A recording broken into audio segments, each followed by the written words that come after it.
softer here.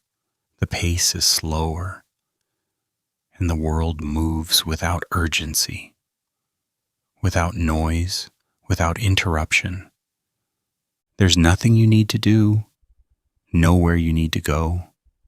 You can simply observe and let each moment pass as gently as it arrives. If you find this kind of quiet storytelling helpful, please subscribe and try one of the other videos whenever you need help to fall asleep. If you'd like the story to continue while you sleep, you can set the video to loop. Just right-click the video and choose the option to loop. Before we go any further, please get yourself settled. Before you get comfortable, take a moment to like the video and subscribe, but only if you genuinely enjoy what I do here.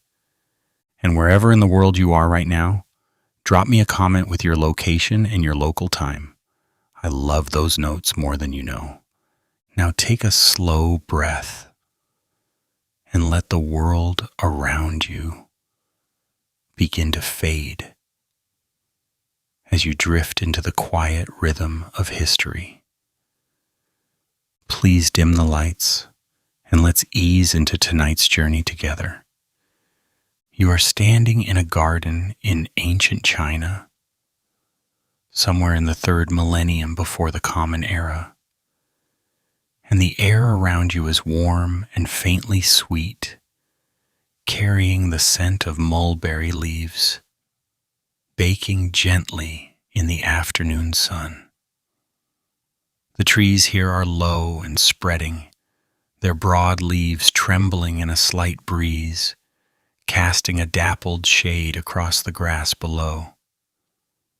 You can hear the faint rustle of something in the branches, a soft, almost papery sound, like the turning of the thinnest pages in an enormous book.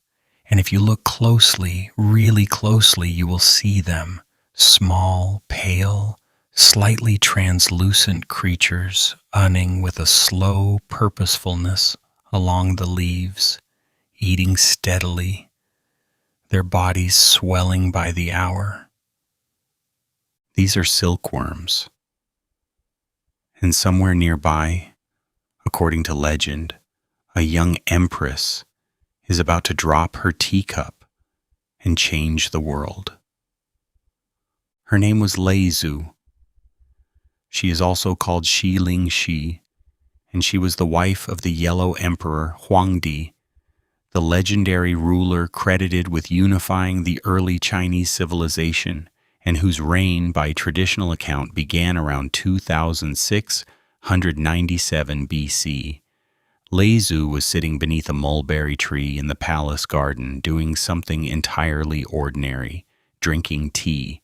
The afternoon was warm. The branches above her moved.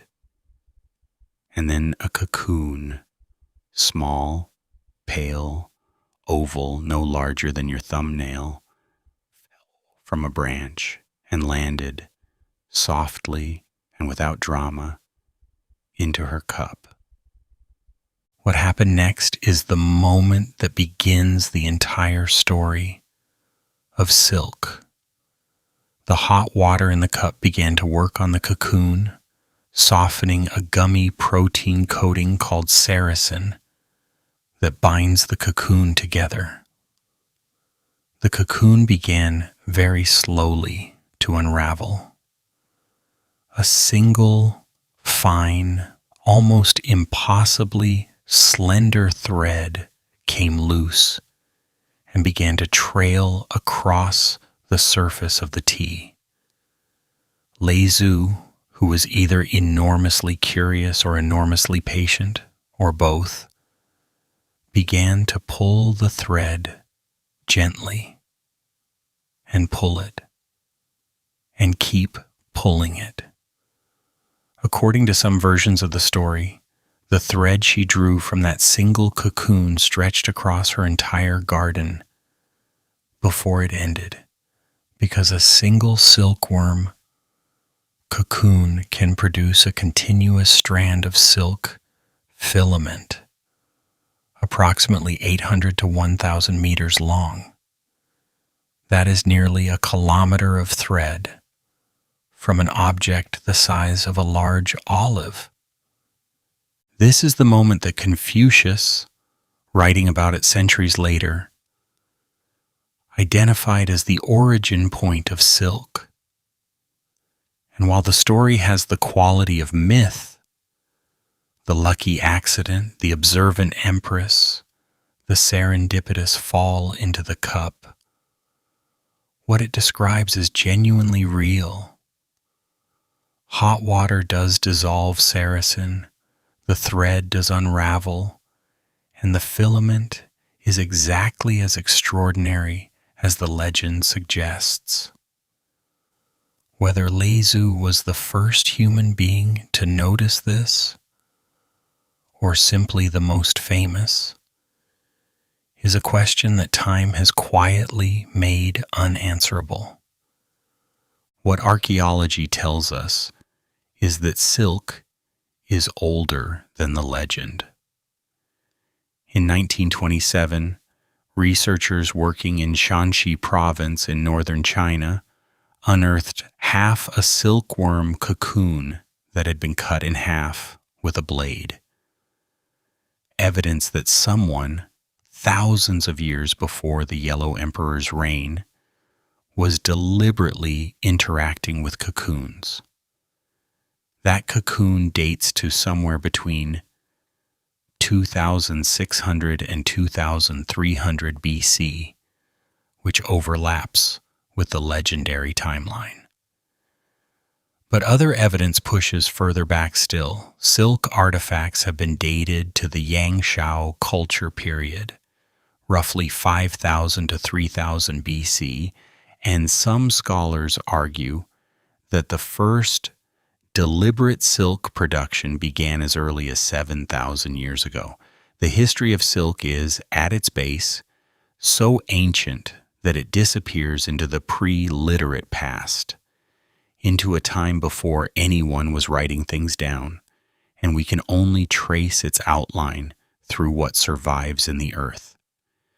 Historians still argue whether the discovery of silk was a single event, a single moment of insight in a single garden, or whether it was a gradual accumulation of observations made independently by many people in many places over a very long time, eventually coalescing into a deliberate practice.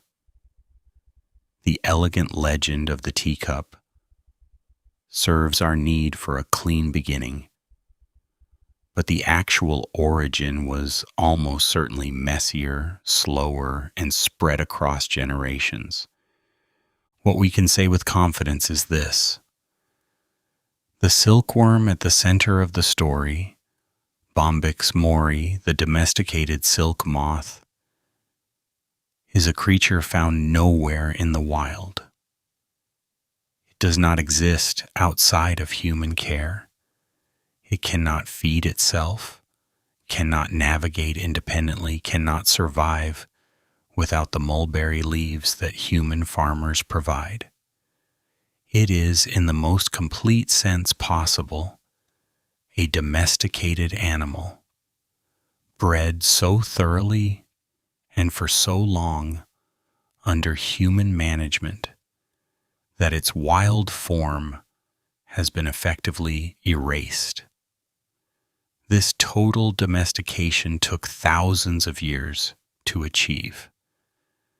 The mulberry silkworm you would find in a modern silk farm is the product of an agricultural project that has been running without interruption for longer than almost any other sustained human endeavor on Earth. The silk it produces is among the most remarkable materials that nature has ever made. But to understand why it conquered an empire and named a road that stretched 4,000 miles across the known world, you first need to understand what the silkworm is actually doing when it spins its cocoon.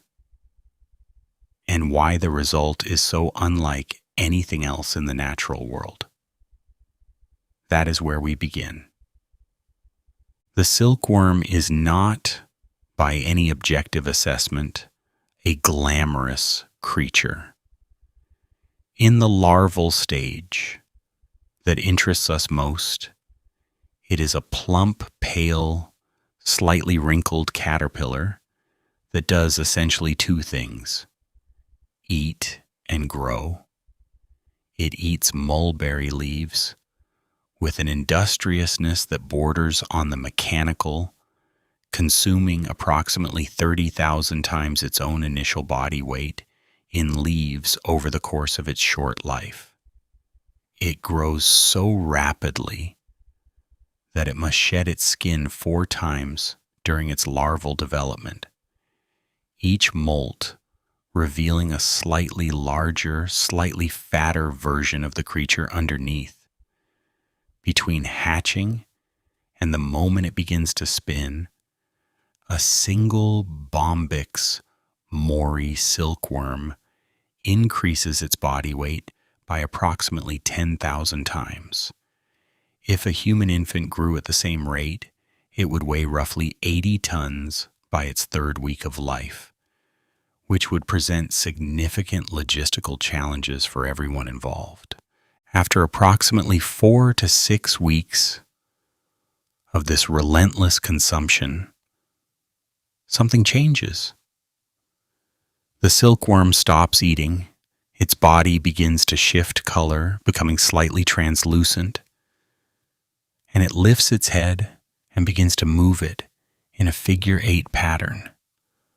A slow, hypnotic swaying that is the beginning of one of the most extraordinary engineering processes in the natural world. The silkworm is preparing to spin its cocoon. Deep inside the silkworm's body, in a pair of glands that run nearly its full length, a protein solution has been building. This solution consists primarily of 2 proteins: fibroin, which forms the structural core of the silk fiber, and sericin, the sticky coating that surrounds and binds it. When the silkworm begins to spin, it extrudes this solution from a small opening in its head called a spinneret, and the moment the liquid hits the air, it hardens into a continuous filament. The silkworm's figure 8 head movements lay this filament in overlapping layers, building the cocoon from the inside out, working from the loose outer layer toward the denser, more tightly wound inner layers that will protect the pupa during its transformation. The spinning takes approximately 3 days of continuous work. During this time, the silkworm moves its head around 300,000 times, laying filament in a pattern of extraordinary precision.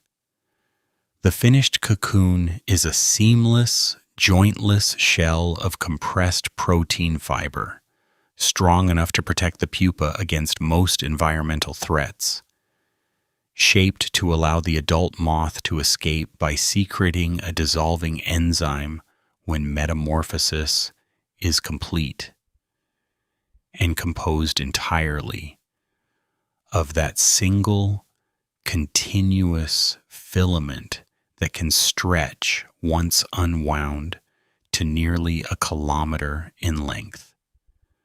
This is what Empress Suzhou began to pull from her teacup. This is what she recognized. With the specific creative leap of a mind, encountering something new and immediately seeing its potential. A fiber of extraordinary length, extraordinary fineness, and extraordinary strength, produced in quantities that could, with the right kind of cultivation, become almost limitless. The silkworm's cocoon is not just a biological structure. It is, from the human perspective, a spinning machine that builds its own product from raw materials it carries inside its own body, operates continuously for 3 days without stopping, and delivers a finished filament of a quality and consistency that no human hand has ever matched. The production of silk from cocoon to fabric involves a sequence of steps that Chinese women developed over thousands of years and passed down through generations of careful instruction. After the silkworms have spun their cocoons and the pupae inside are still alive, their presence necessary to prevent the filament from being disrupted by the emerging moth. The cocoons are harvested and immersed in hot water. The heat dissolves the sericin, loosening the end of the filament. A skilled reeler then finds the end of the thread from several cocoons simultaneously, typically 5 to 8, and combines them onto a single reel, winding the filaments together as they are drawn from the softening cocoons. This combined thread, built from the intertwined filaments of multiple cocoons, is called raw silk, and it has a warmth and irregularity that reflects its organic origin.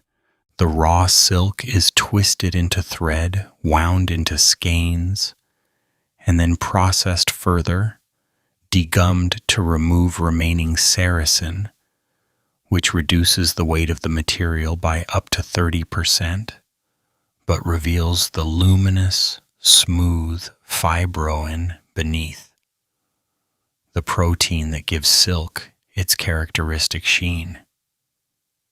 The degummed thread is then ready for dyeing, and silk's ability to absorb dye is one of its most commercially significant properties.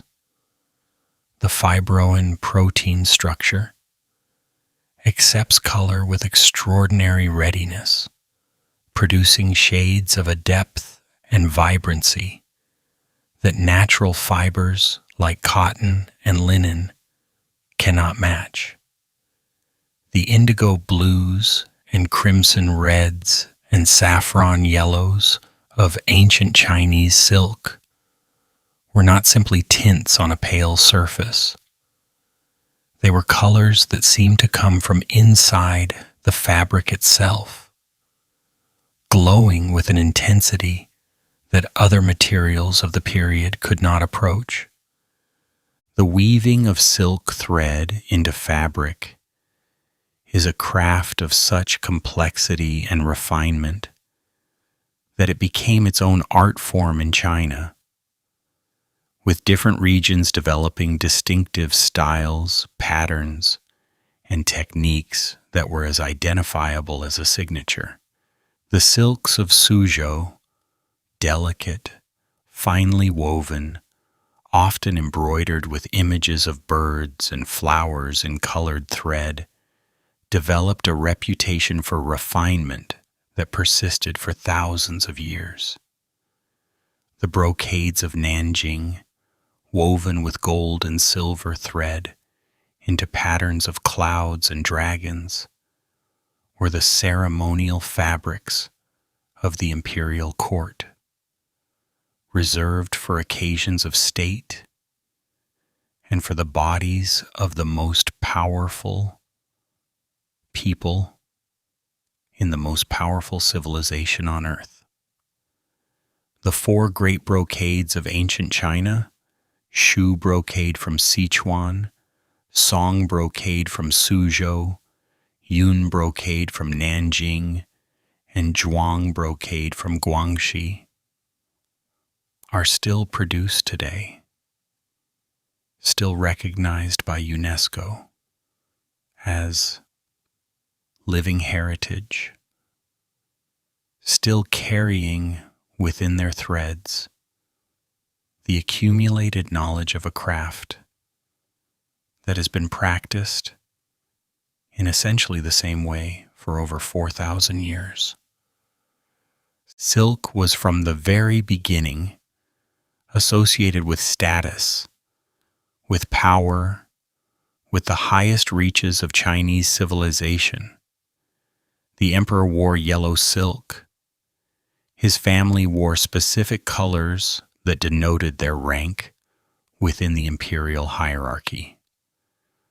Officials of different grades wore silks of prescribed colors and patterns that could be read at a glance like a uniform. The most elaborate ceremonial silks were embroidered with the 5-clawed dragon, an image reserved exclusively for imperial use, and wearing it without permission was not a fashion faux pas, but a capital offense. The silk code was not vanity. It was governance. And outside the palace walls, silk was doing something even more remarkable than clothing an emperor. It was becoming money. Money, in the most fundamental sense, is any object that a community agrees to treat as something that can be exchanged for other things, accumulated without spoiling, and carried from place to place at a weight proportional to its worth. Shells have served this purpose. Salt has served this purpose. Gold has served this purpose for so long that we have nearly forgotten it was ever a choice. And in ancient China, for a period lasting well over 1,000 years, silk served this purpose with a completeness and a practicality that coins alone could not match. During the Han Dynasty, which ran from 206 BC to 220 AD, and represents one of the great peaks of Chinese civilization, the government developed an economic system in which silk functioned as a parallel currency alongside metal coins. Farmers paid their taxes in grain and silk, the grain feeding the population, the silk feeding the state's diplomatic and military ambitions. Civil servants received their salaries in silk.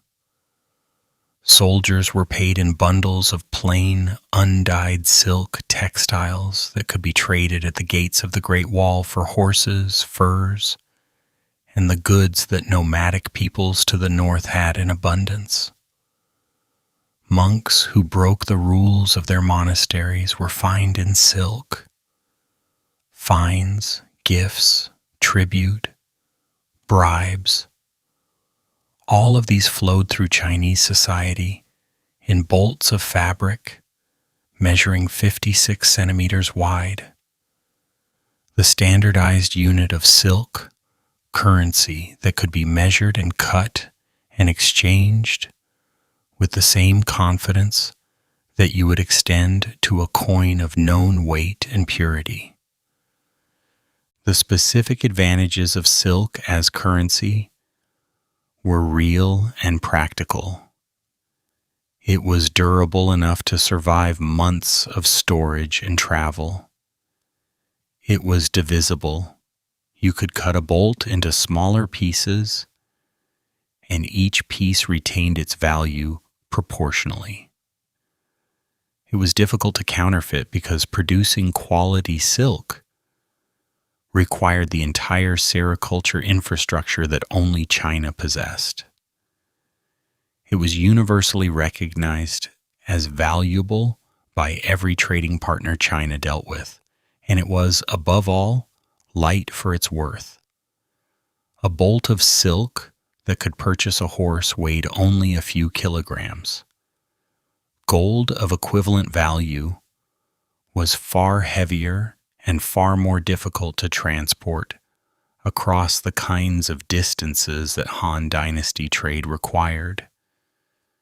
The emperor himself, understood silk's diplomatic power with a sophistication that went beyond commerce.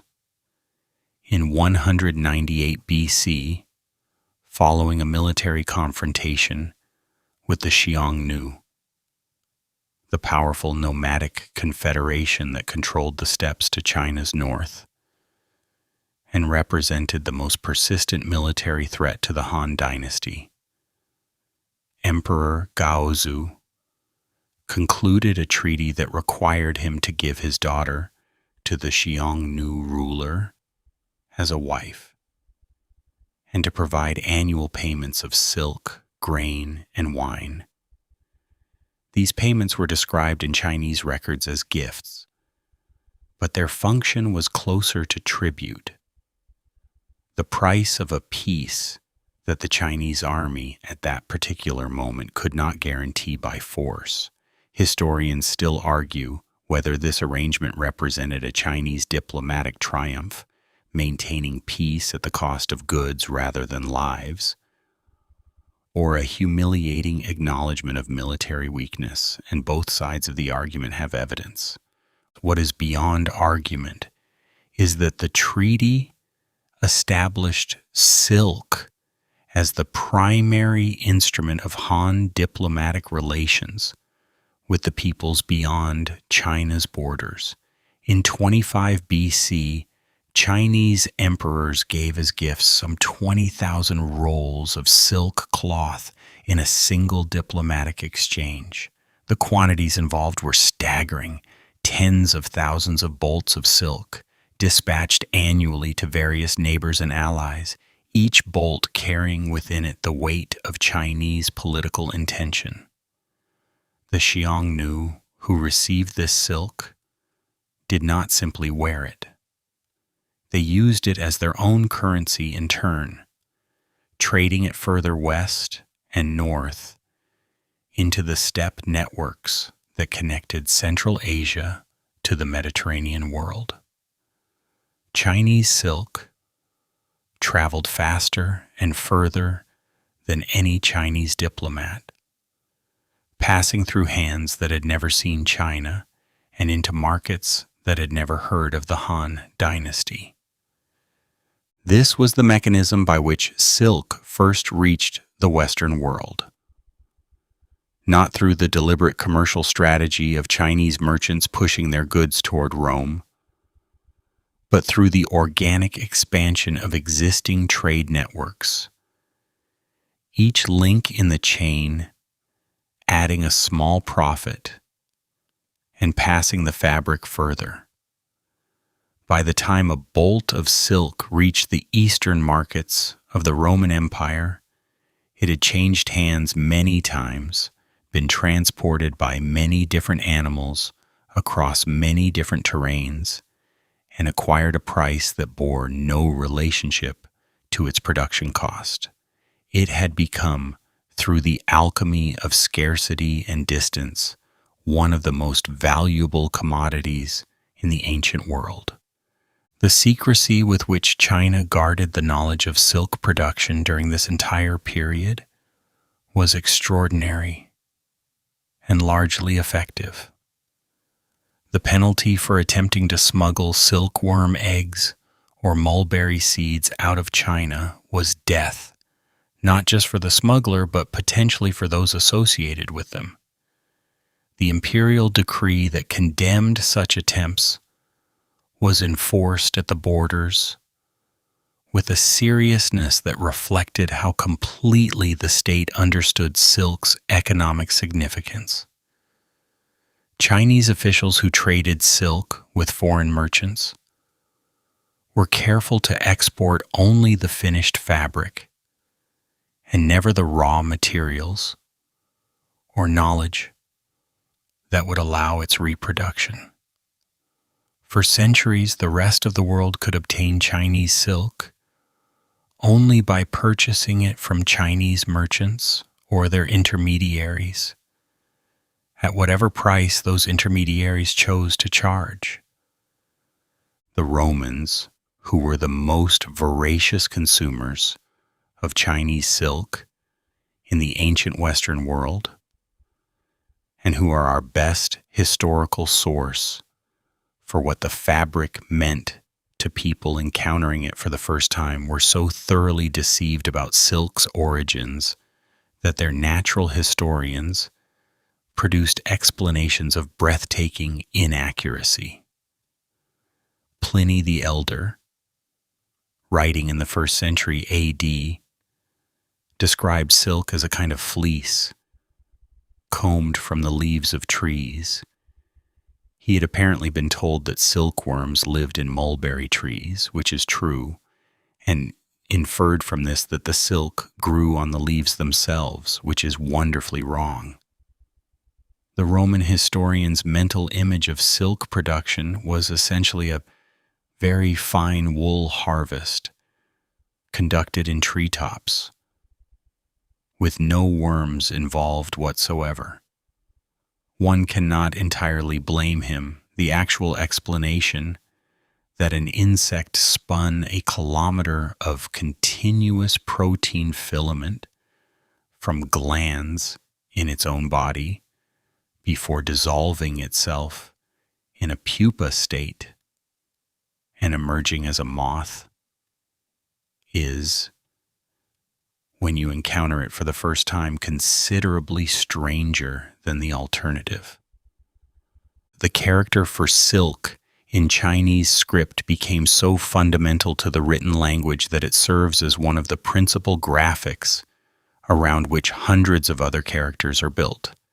Thread, weaving, red, green, pure, continuous. All of these concepts, and many more, are written in Chinese with the silk graphic at their core. This is not merely linguistic trivia. It reflects how completely silk had penetrated Chinese thought, Chinese economy, Chinese identity. By the time the written language was developing the systematic structure we recognize today, silk was not just a fabric the Chinese made. It was a concept through which they organized their understanding of value, beauty, connection, and continuity. The word for silk was woven into the language the way silk thread was woven into the fabric. Invisibly present in everything, inseparable from the whole.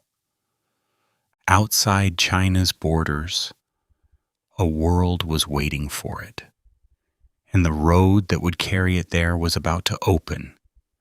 The road did not begin as a road. It began as a mission dispatched by an emperor who needed horses. The emperor was Han Wudi, who ruled China from 141 to 87 BC, and whose military ambitions were considerable, but whose cavalry was chronically underpowered. The horses available in China's agricultural heartland were adequate for ordinary use, but not for sustained military campaigning against the Xiongnu, whose nomadic culture had produced a breed of horse, the famous Fergana horses of Central Asia, sometimes called heavenly horses or blood-sweating horses, though the blood-sweating was almost certainly a parasite rather than a feature, that was larger, faster, and more powerful than anything in the Chinese military inventory. Wudi wanted those horses, and to get them he needed to know more about the lands to the west than any Chinese ruler had yet established. In 138 BC, he sent an imperial envoy named Zhang Qian westward with a mission that sounds, from this distance, extremely optimistic. Travel into the largely unknown territories beyond China's western frontier. Find the Yuezhi people who were reportedly enemies of the Xiongnu, and negotiate a military alliance. Zhang Qian departed with a party of approximately 100 men. He returned 13 years later with a party of two, having spent a significant portion of the intervening time as a prisoner of the Xiongnu. The military alliance he had sought never materialized. But what he brought back was something more valuable than any treaty: knowledge. Detailed, first-hand knowledge of the peoples, the geography, the trade goods, and the political conditions of Central Asia, the Fergana Valley with its extraordinary horses, the kingdoms of Bactria and Parthia, the distant empire of Da Qin, which historians now believe was Rome. Zhang Qian had effectively mapped, by direct observation, the world beyond China's western frontier. The routes that Zhang Qian had traveled and that subsequent envoys and merchants would follow and expand over the next 2 centuries eventually hardened into the network that the German geographer Baron Ferdinand von Richthofen would name in 1877 the Silk Road. Richthofen coined the German term Silk Road. The first volume of his monumental survey China, published that year, using it to describe the trade routes that had connected the Han Empire to Rome during the 2nd century BC through the 2nd century AD. He was writing as a geographer, not a historian, and his use of the term was relatively narrow. He applied it specifically to the Han period and the silk trade that dominated it. The name caught, spread, was broadened, was debated, and eventually became one of the most evocative geographical designations in history. Historians still argue whether Silk Road is the right name at all. Some scholars prefer Silk Routes, on the grounds that there was never a single road, but always a network of branching and merging paths that shifted according to political conditions, seasonal weather, the availability of water, and the security of particular stretches. Others argue that silk was not even the primary commodity on the routes, that spices from India, horses from Central Asia, lapis lazuli from Afghanistan, and glass from Alexandria were all economically more significant to various participants than silk was. The archaeologist Warwick Ball has argued that the maritime spice routes connecting Rome with India were more economically important to the Roman Empire than the overland silk routes from China. The name is a simplification, a poetic compression of something vastly more complex. But it works, and it has lasted, and it captures something true about the routes, even if it doesn't capture everything. What the name gets exactly right is the primacy of silk as the defining eastbound export, the product that more than any other justified the maintenance and expansion of the trade network, the product whose value per unit of weight made it worth carrying across 4,000 miles of desert and mountain. A historian of medieval China at Princeton, Xin Wen, has described the logic of Silk Road trade with elegant precision. Your carrying capacity was very limited, so you brought whatever was most valuable and also the lightest. Silk fit those characteristics exactly. A single bolt of fine silk weighed only a few kilograms and could purchase in the Western markets a quantity of gold, precious stones, or other high-value goods that would have required a camel's full load of most other commodities to equal. Silk was, in this sense, the perfect trade good, dense in value, light in weight, durable in transit, and universally desired by every culture it reached. The formal opening of the route is generally dated to 130 BC, when Han Wudi established regular trade and diplomatic contact with Central Asian kingdoms, following Zhang Qian's pioneering journeys. The Chinese extended the Great Wall westward to protect the Hexi Corridor, the narrow passage of habitable land between the Gobi Desert and the Tibetan Plateau, through which all westbound trade had to pass. Garrison towns were established at regular intervals along the corridor, caravanserais, the walled rest houses that provided shelter, water, fodder, and security for traveling merchants and their animals, began to appear wherever water sources permitted. The infrastructure of long-distance trade was being deliberately built, funded by a state that understood the revenue and the political intelligence that the routes would generate. The Silk Road, at its peak, during the Tang Dynasty from 618 to 907 AD, was not a road anyone could see on the ground. It was more like a set of well-understood principles about which direction to travel, which towns to stop at, which mountain passes were crossable, in which seasons, and which stretches required extra guards against bandits. The surface underfoot was whatever the local landscape provided. Hard-packed earth in the Hexi Corridor, compacted sand in the Tarim Basin, loose shale on the mountain approaches to the Pamirs.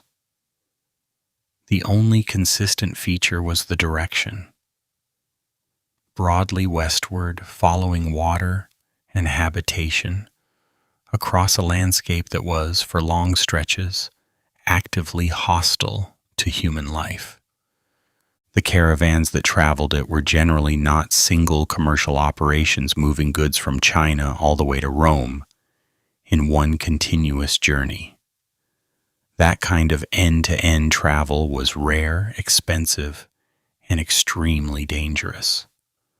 The more common arrangement was a series of overlapping regional trades, in which goods changed hands many times along the route. A Chinese merchant would sell silk in Dunhuang or Kashgar. A Sogdian merchant, the brilliant, linguistically gifted traders from modern-day Uzbekistan who dominated the Silk Road commerce for centuries, would carry it through Central Asia to Samarkand or Merv.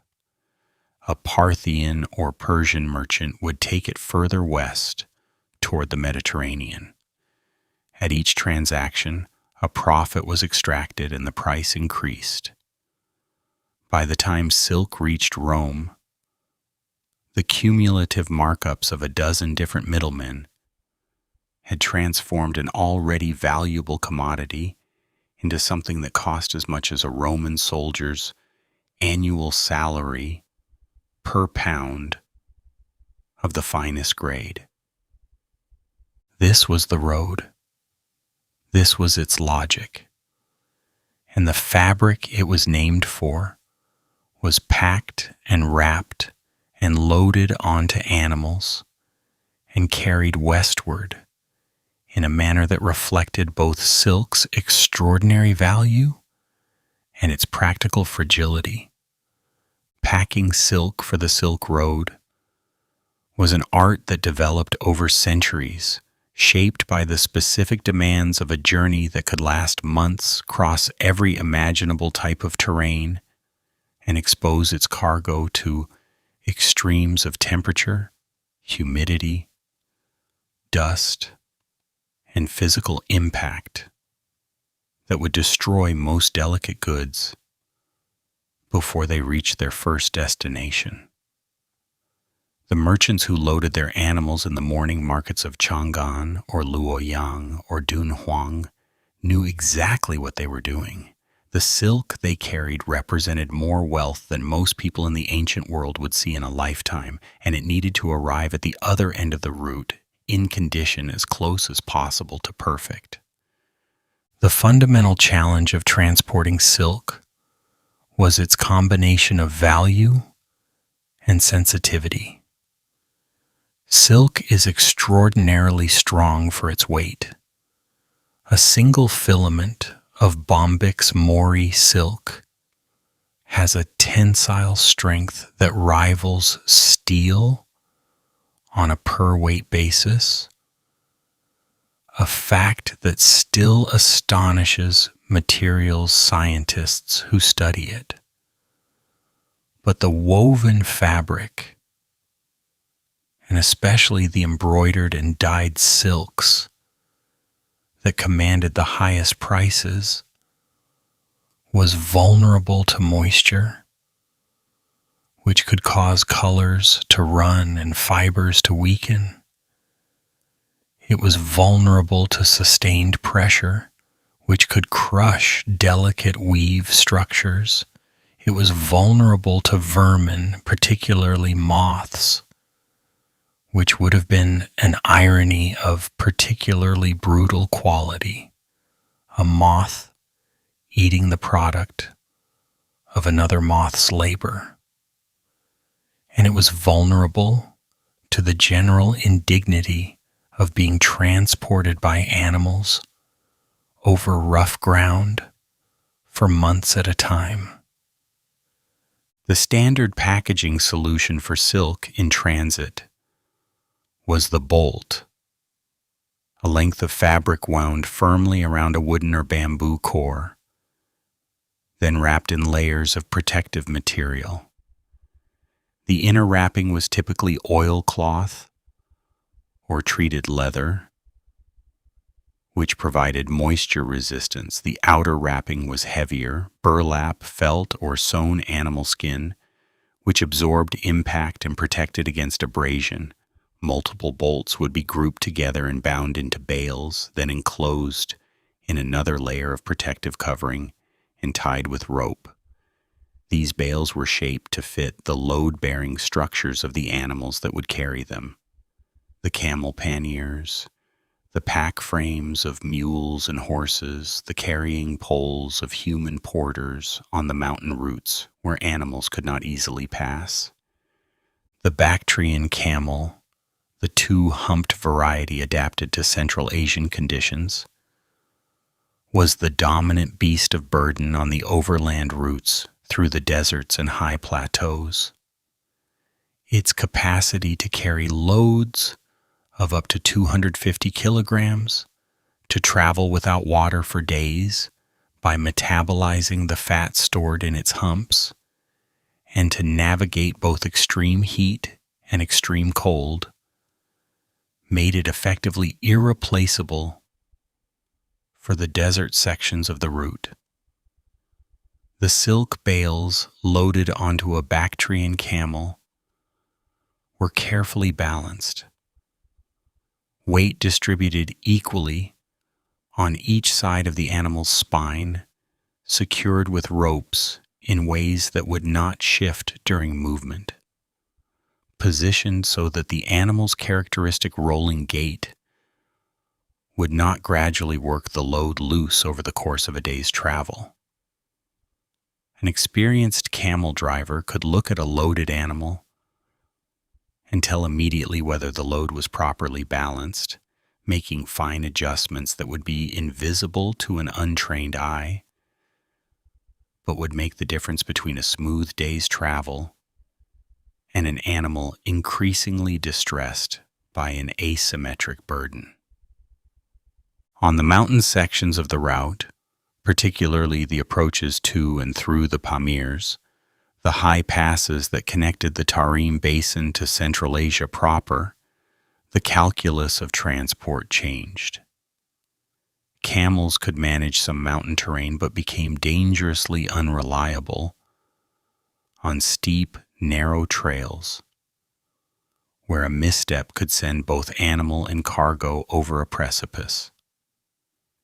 In these sections, mules and horses took over, smaller and more sure-footed, carrying reduced loads at reduced speeds through passes that could be closed by snow for months at a time.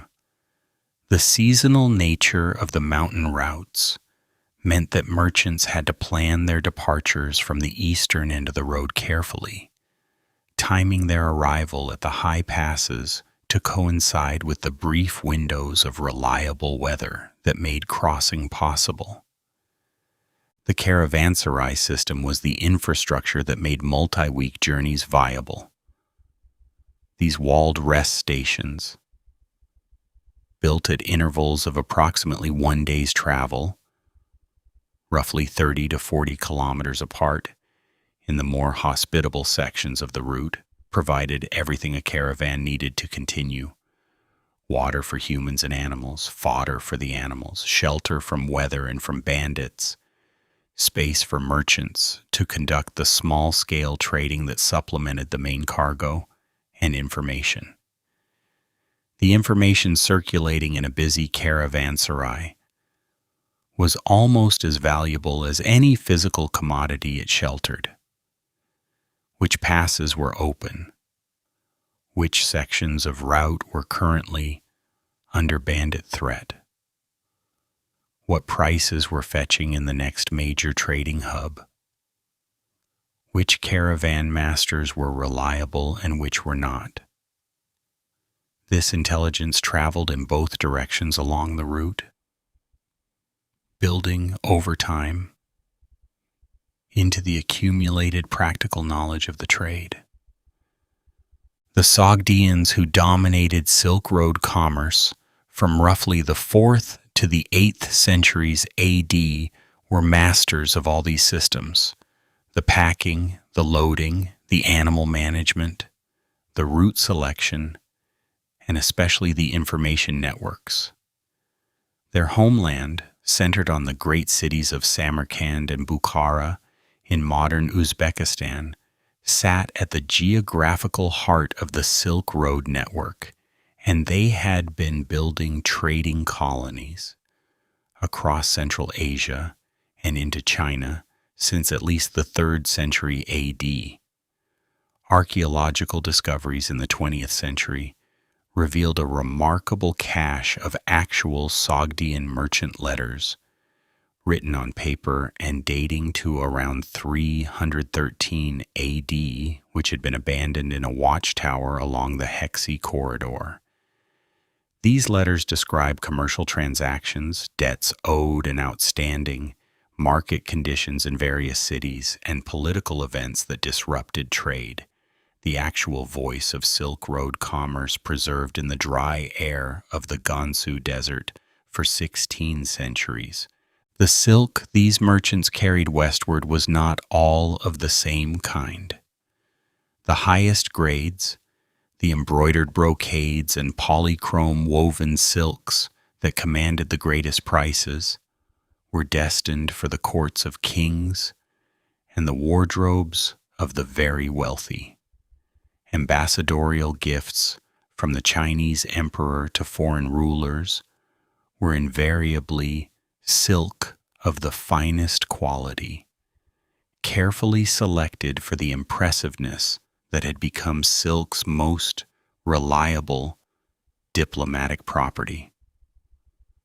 But alongside these luxury goods traveled plainer silks, undyed, lightly woven fabrics in standard bolt dimensions that functioned more as currency than as fashion. A merchant carrying a mixed cargo might have 20 bolts of ceremonial quality silk, whose destination was a Persian royal court, and 50 bolts of plain trade silk, whose destination was whatever market along the route offered the best price on a given day. The journey from Chang'an to the western edge of the Tarim Basin took approximately 3 months under good conditions. Crossing the Pamirs added another month, plus whatever time was lost to weather delays at the high passes.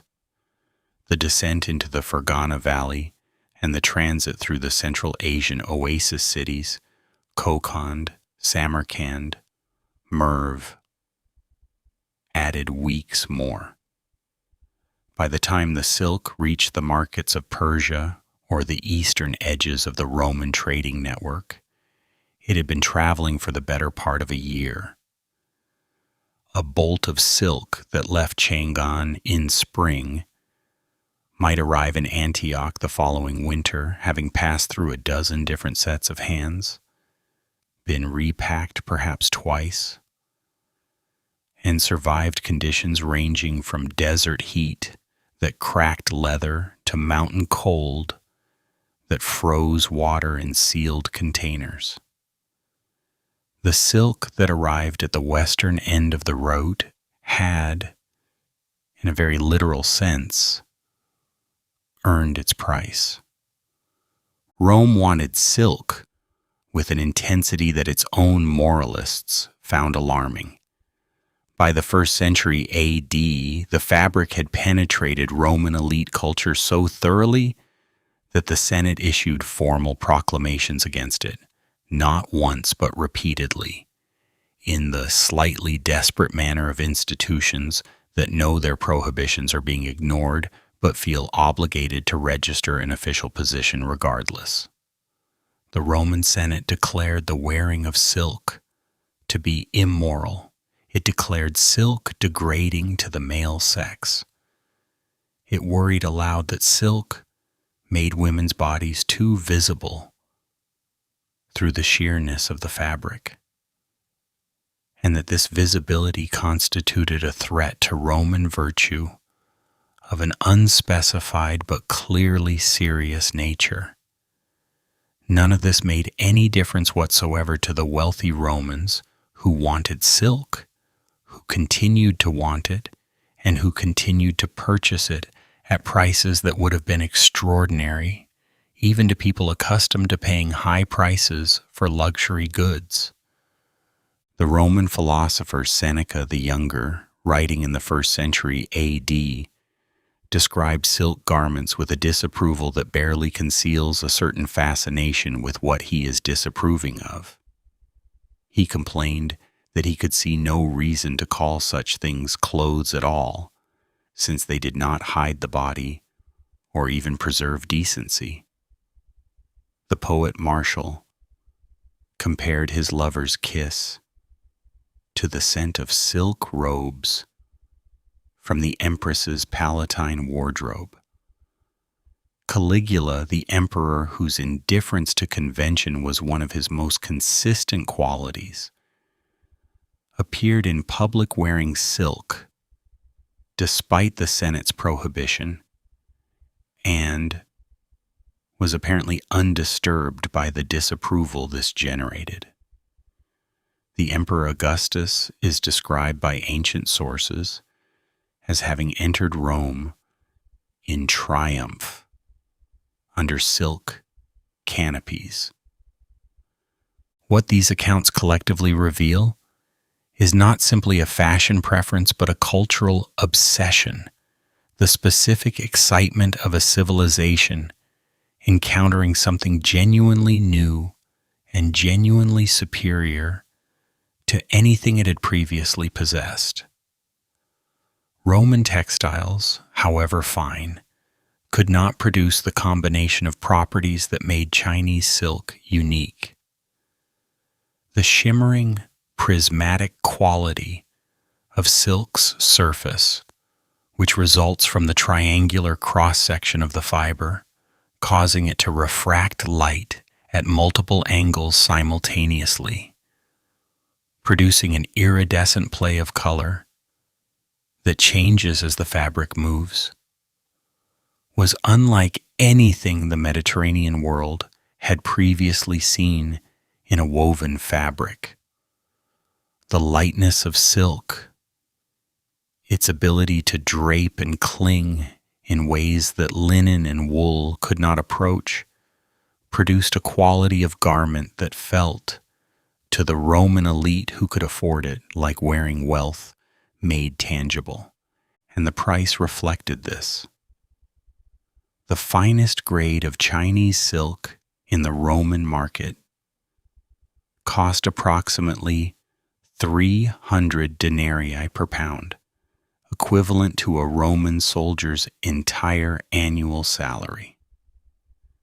In 408 AD, when the Visigoth leader Alaric besieged Rome and negotiated a price for sparing the city, his demands included 5,000 pounds of gold, 3,000 pounds of pepper, 30,000 pounds of silver, and 4,000 silk tunics, which gives you some sense of the company silk was keeping in terms of universal Roman valuations.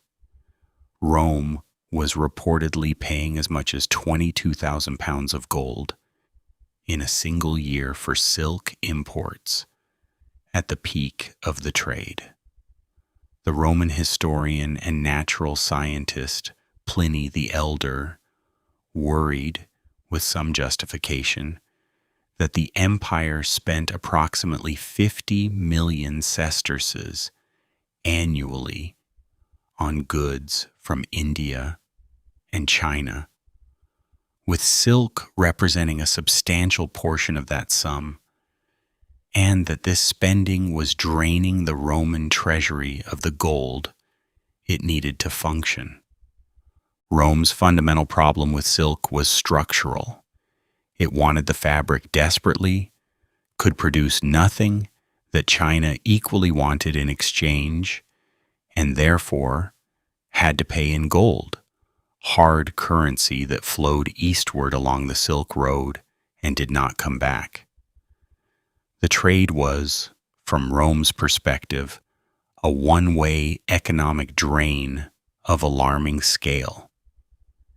This is the origin of what economists now call a trade imbalance.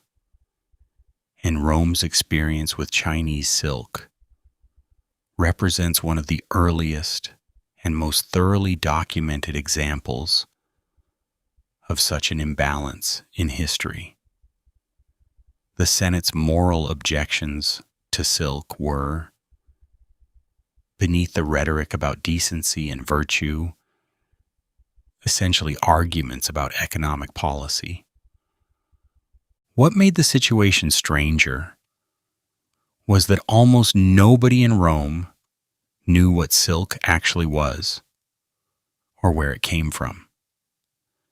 The Romans called China Ceres, from the Greek serakos, meaning silk, literally describing the entire civilization by the name of the fabric it produced. The ancient Greek word for China, in other words, translates as the land of silk. And yet, despite this recognition of silk as China's defining product, Roman knowledge of how it was made was wildly incorrect. The trees that produced it, the combing of the fleece from the leaves, the processing of the fiber into fabric, Pliny's account, the most detailed available, describes a production process that bears no resemblance to sericulture, but has a certain agricultural logic to it if you know nothing whatsoever about silkworms. The actual mechanism that the fiber came from an insect's saliva, extruded and hardened, was simply too strange to be guessed from first principles. This ignorance was not accidental.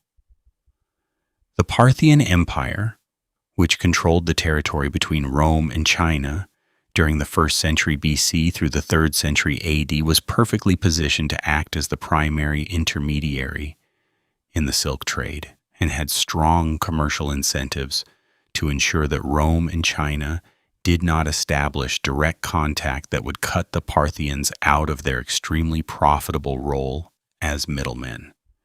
Parthian merchants bought silk from Central Asian traders who had obtained it from Chinese merchants, marked it up substantially, and sold it to Roman buyers, pocketing the considerable difference. Their interest in maintaining ignorance at both ends of the transaction was as strong as any intelligence service's interest in maintaining the secrecy of its operations. The result was that for several centuries, one of the greatest economic relationships in the ancient world operated through a chain of intermediaries, each of whom knew only their own section of the route, spoke their own languages, understood their own markets, and had no particular interest in making the full picture visible to anyone. The silk traveled the entire length of the chain. The knowledge of what silk was and how it was made traveled almost none of it. Rome knew it came from the east. China knew it was going west. Neither knew what the other actually was. The world's first global luxury trade operated in almost complete mutual ignorance. And it worked anyway, because the fabric was valuable enough and the profit at each stage sufficient enough that the ignorance didn't matter. It could not last forever. Somewhere eventually someone was going to look at the problem and ask whether there was a way to cut out the middlemen entirely, not by finding a better route, but by learning the secret and starting their own production. That someone would be a Byzantine emperor, and the method he would use would constitute history's first documented case of industrial espionage.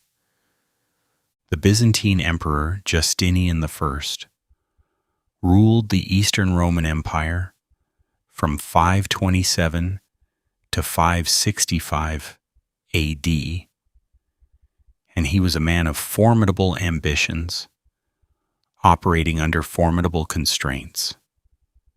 He wanted to reconquer the Western territories that had fallen to Germanic kingdoms after the collapse of the Western Roman Empire. He wanted to build the greatest church in the world, which he eventually did, the Hagia Sophia, still standing in Istanbul today, still one of the most breathtaking architectural achievements in human history. He wanted to codify Roman law into a comprehensive legal system, which he also did, producing the Corpus Juris Civilis that became the foundation of legal systems across medieval and modern Europe. And he wanted, with a persistence that suggests genuine personal irritation, to stop paying the Sassanid Persians an outrageous markup on Chinese silk. The Sassanid Empire had replaced the Parthians as the dominant power between Byzantium and China, and had inherited their predecessors' extremely profitable position as silk trade intermediaries. The Persians controlled the overland routes through their territory, with the kind of commercial ruthlessness that comes from knowing you have a monopoly on something your customer cannot obtain any other way. When Byzantine-Persian relations were good, silk flowed at high prices. When relations deteriorated into the intermittent warfare that characterized much of Justinian's reign, the Persians simply stopped selling, creating silk shortages in Constantinople that disrupted both the luxury trade and the imperial workshops that produced the ceremonial silks the Byzantine court required to function. Justinian tried creating alternative routes, one to the north around the Caspian Sea through Crimea, one to the south through Ethiopia and the Red Sea. But neither succeeded in breaking the Persian grip on the primary trade. Then, sometime around 550 to 552 AD, two monks appeared in Constantinople with a proposition that was either brilliantly audacious or simply the most logical response to an intolerable situation, depending on your perspective. These monks, their names are not recorded, which is history's loss, had been preaching Christianity in India and had apparently traveled as far as China during their mission. They had seen with their own eyes the process by which silk was produced. They knew the secret. And they knew, having spent time in the Byzantine capital and watched Justinian's increasingly frustrated negotiations with the Persians, that this knowledge was worth an emperor's gratitude. Their proposal was breathtakingly simple. Let them return to the east and bring back what was needed to establish silk production within the Byzantine Empire itself. Not silk, not silkworms. Silkworm eggs, the invisible, dormant beginning of the entire process, small enough to be concealed, durable enough when kept cool to survive a journey of months. Justinian agreed. The monks departed. What happened next is described by the Byzantine historian Procopius, who is our primary source for the story, and who had access to people who would have known the details firsthand. According to Procopius, the monks traveled to Serinda, a name that historians believe refers to a region north of India that was then under Chinese cultural influence, possibly the kingdom of Cocoon in the Tarim Basin, and obtained the silkworm eggs they needed. The challenge was transport. Adult silkworms were too fragile to survive the journey. The eggs, however, could be kept dormant through temperature management. If they were kept sufficiently cool, they would not hatch and could survive for months in that suspended state. The monks concealed the eggs inside hollowed bamboo walking sticks, either packed in straw to maintain a stable, cool temperature, or perhaps mixed with other material to disguise their nature from anyone who might search the monks' belongings at the various borders and checkpoints along the return route. The journey back to Constantinople took approximately 2 years. The eggs survived. They were hatched in the Byzantine capital. The emerging silkworms fed on mulberry trees that had either been imported for the purpose or were already present in the region, and the Byzantine silk industry was born. Whether every detail of this story is accurate is genuinely uncertain. Modern biologists have raised questions about whether silkworm eggs could realistically survive 2 years in a bamboo stick, even under optimal conditions. Some scholars believe the monks may have been bringing silkworm eggs from a closer source, perhaps from the kingdom of Cocoon, which had already developed its own sericulture by the 4th or 5th century AD, possibly through a Chinese princess who had smuggled mulberry seeds and silkworms in her headdress when she married the king of Cocoon, in a story that is almost certainly legendary, but is told in Chinese sources with convincing detail.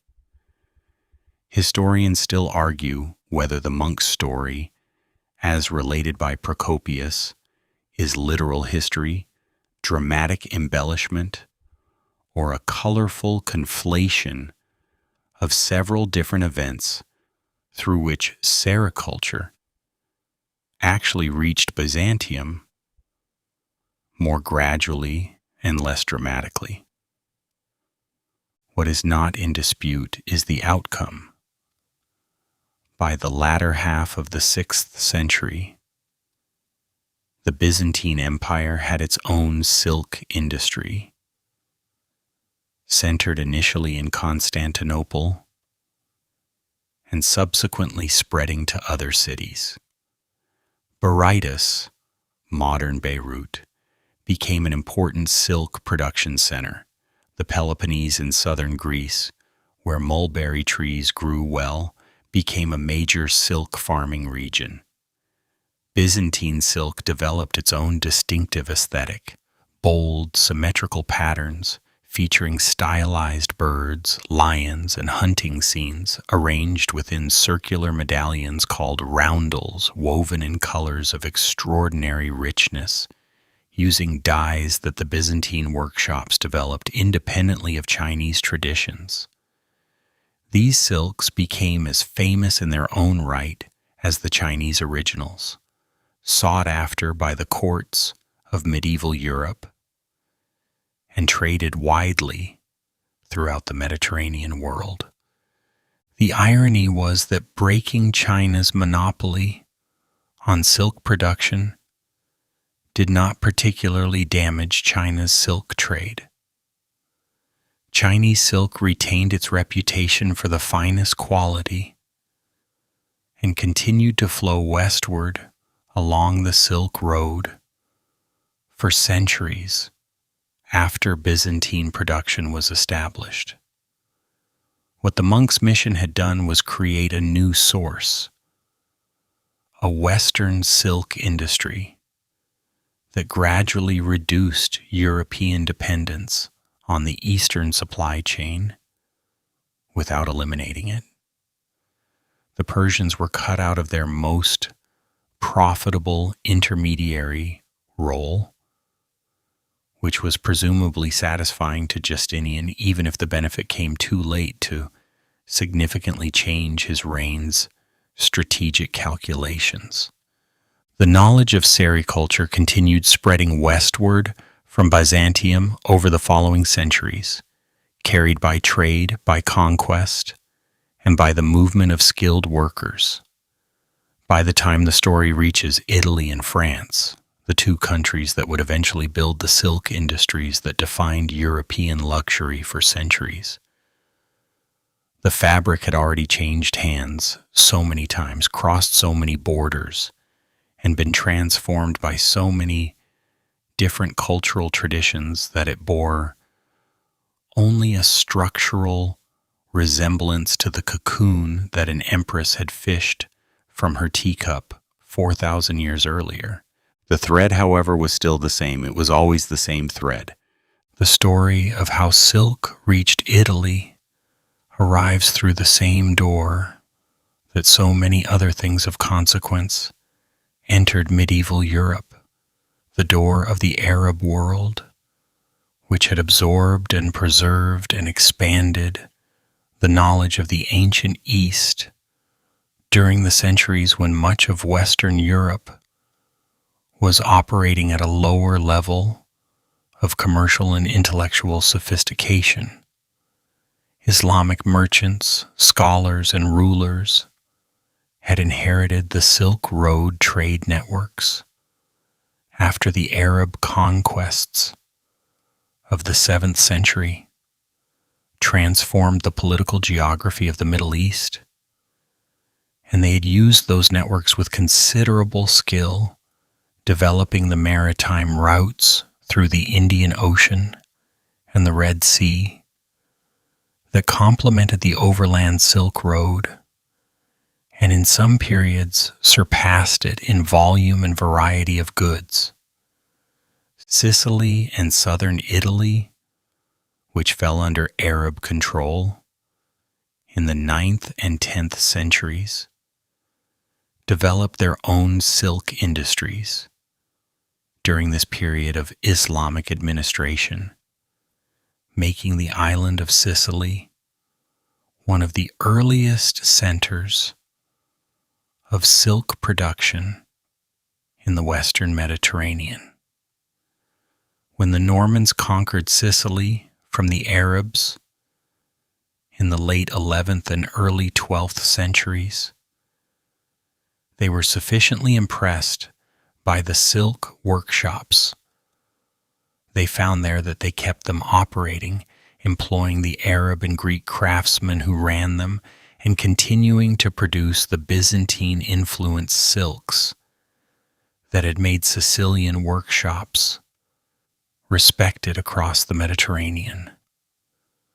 The Norman King Roger II, whose Palatine Chapel in Palermo is decorated with mosaics of stunning Byzantine influence, wore coronation robes of silk that were made in his own royal workshops and that survive to this day in the imperial treasury in Vienna, a robe of deep red silk with gold embroidery that is one of the most magnificent surviving examples of Norman Arab Byzantine cultural synthesis made in the city of Palermo in 1133, and still 9 centuries later, breathtakingly beautiful.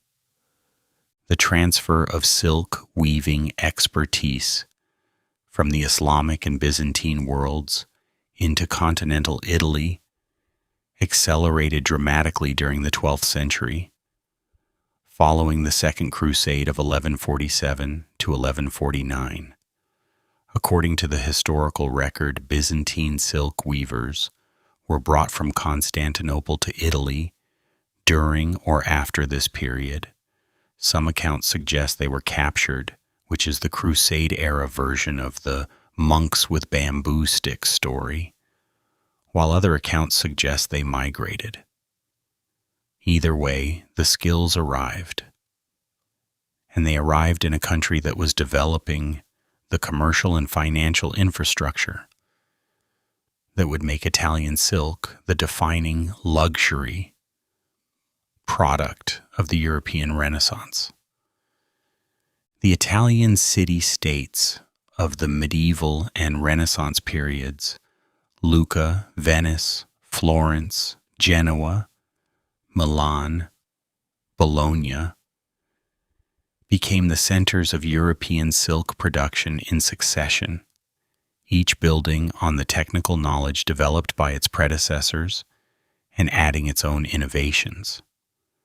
Lucca in Tuscany was the earliest major Italian silk city, developing a luxury weaving industry from the 12th century that attracted skilled workers from across the Mediterranean and produced silk brocades and velvets of international reputation.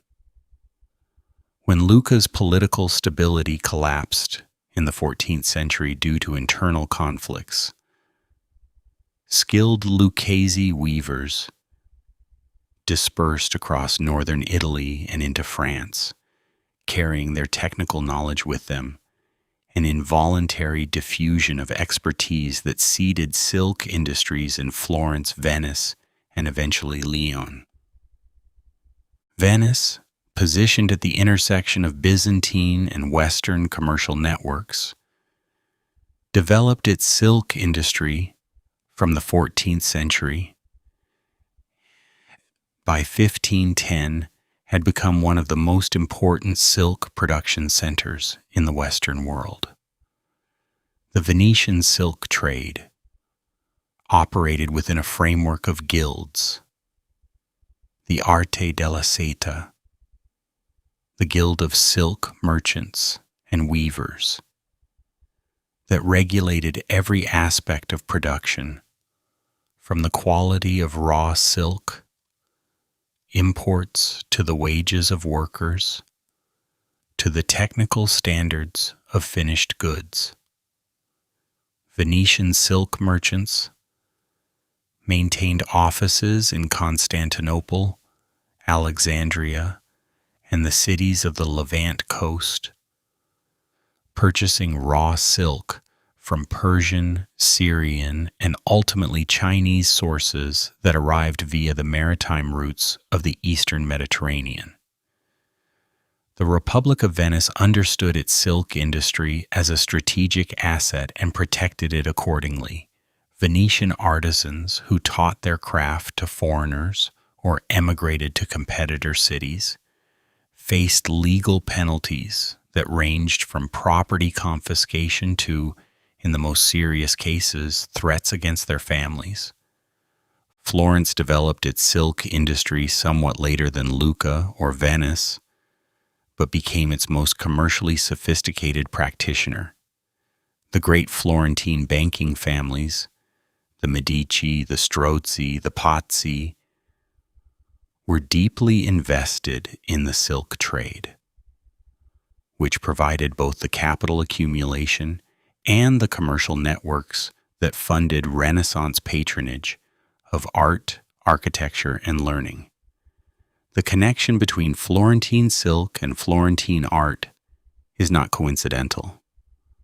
The technical skills required to design and produce the complex woven patterns of brocade and damask, the mathematical understanding of weave structures, the visual sophistication of pattern design, the chromatic knowledge required for dyeing, overlapped significantly with the skills employed in painting, architecture, and the decorative arts.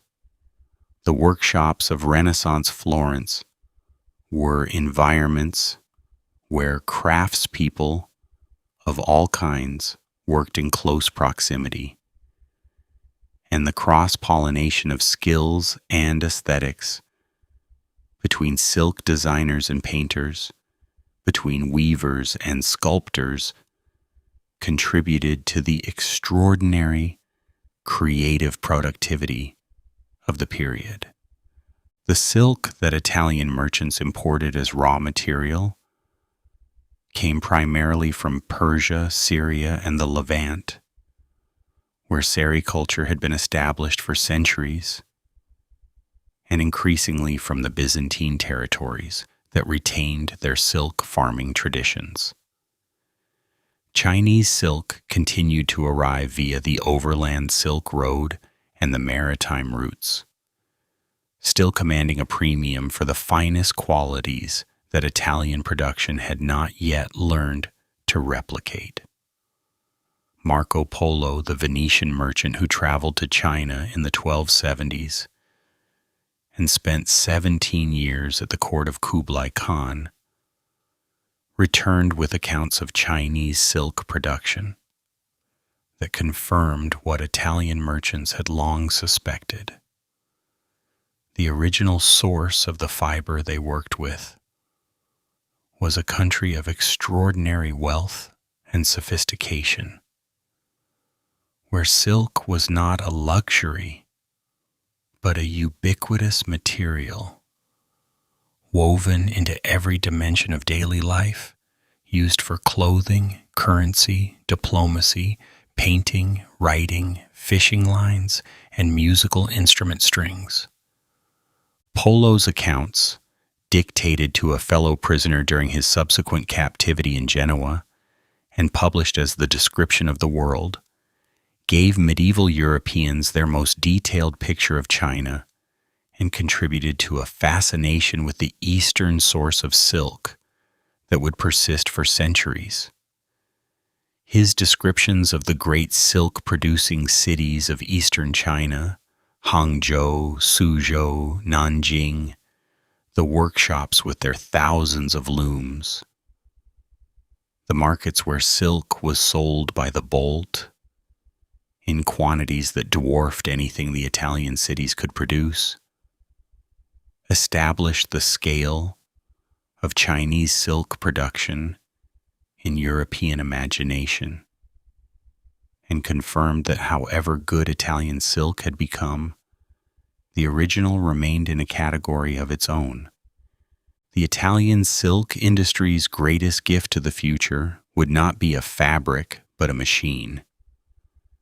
The machine was the draw loom, and it changed everything about what silk could become. Weaving, at its most fundamental, is the interlacing of two sets of threads: the warp, which runs the length of the fabric and is held under tension on the loom, and the weft, which is passed back and forth across the warp to build the fabric row by row. The pattern that results depends entirely on which warp threads are raised and which are lowered at each pass of the weft. A simple over-under alternation produces plain weave. More complex sequences produce twill, satin, and other structural variations. The more complex the pattern, the more precise and more varied the sequence of warp thread manipulation must be. In the simplest looms, the weaver controls this sequence by hand, lifting and lowering individual warp threads or groups of threads one row at a time, which limits both the complexity of achievable patterns and the speed of production. The breakthrough of the draw loom, developed in China in the Han Dynasty, and gradually transmitted westward through the Silk Road trade networks and the knowledge exchanges of the Islamic world, was a system of cords and pulleys that allowed a second worker, called the draw boy, to stand above the loom and pull the correct sequence of cords to raise the right warp threads for each pass of the weft. The weaver below controlled the shuttle and the rhythm. The draw boy above controlled the pattern sequence, working from a complex diagram or from memory. Together they could produce patterns of extraordinary intricacy that no single weaver working alone could have managed.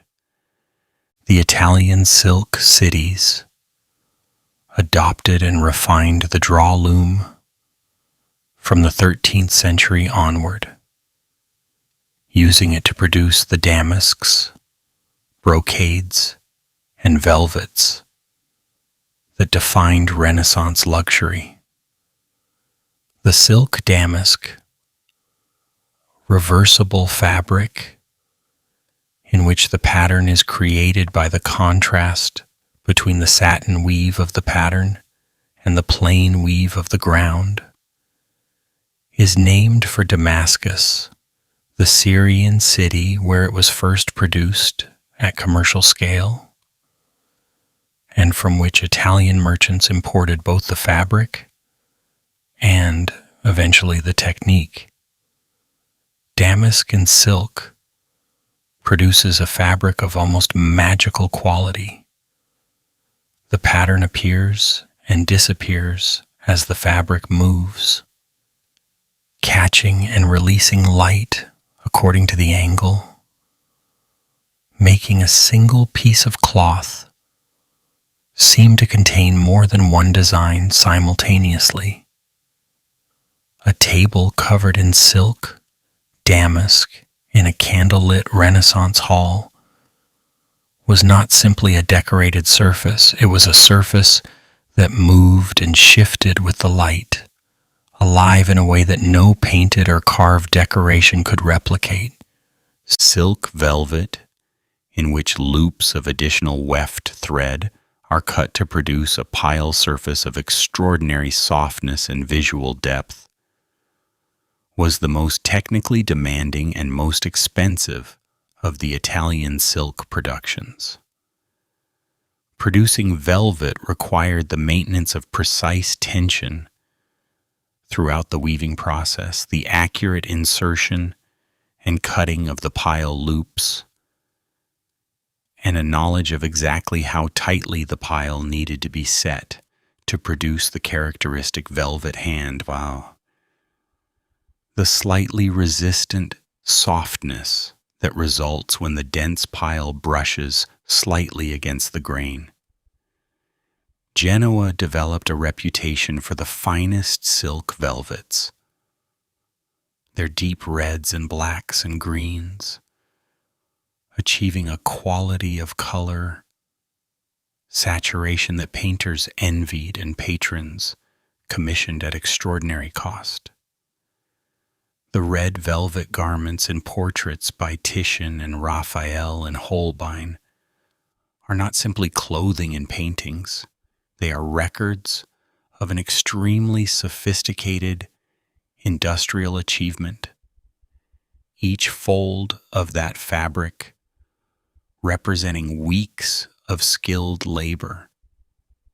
It was against this background of Italian technical excellence that the French silk industry was born, not through independent invention but through deliberate importation, driven by a king who looked at the enormous sums of French money flowing to Italian silk merchants and decided, with the pragmatic territorial logic of a Renaissance monarch, that France should keep some of that money for itself.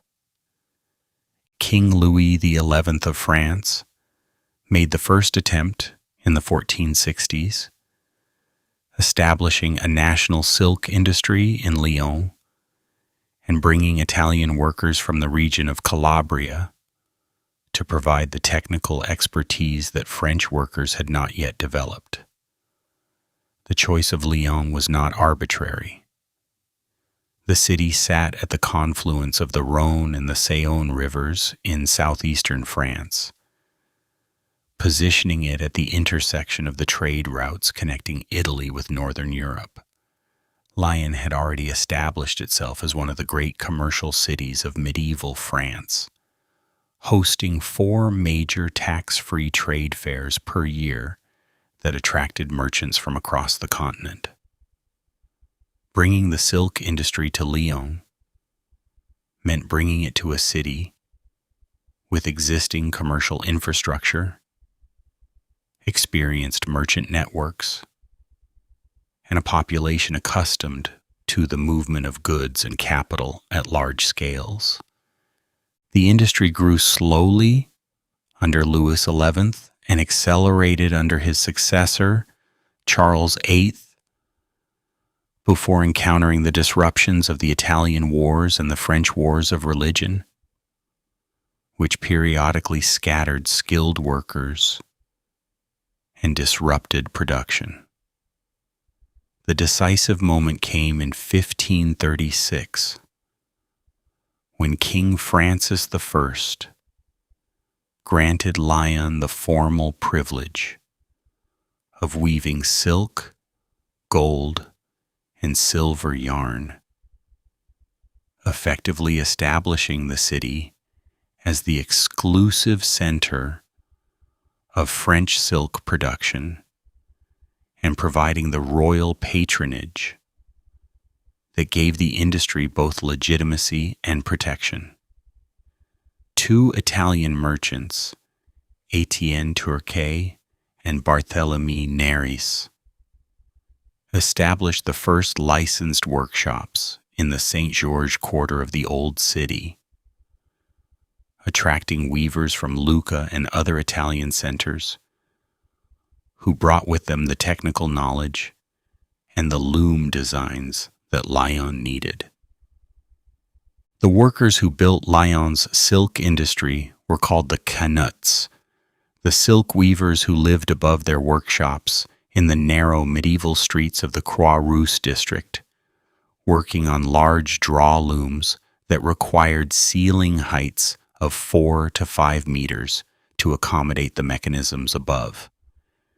The distinctive architecture of the Croix-Rousse, with its high-ceilinged workshops and the secret covered passageways called traboules that connected buildings and streets through internal courtyards, was shaped entirely by the requirements of silk weaving.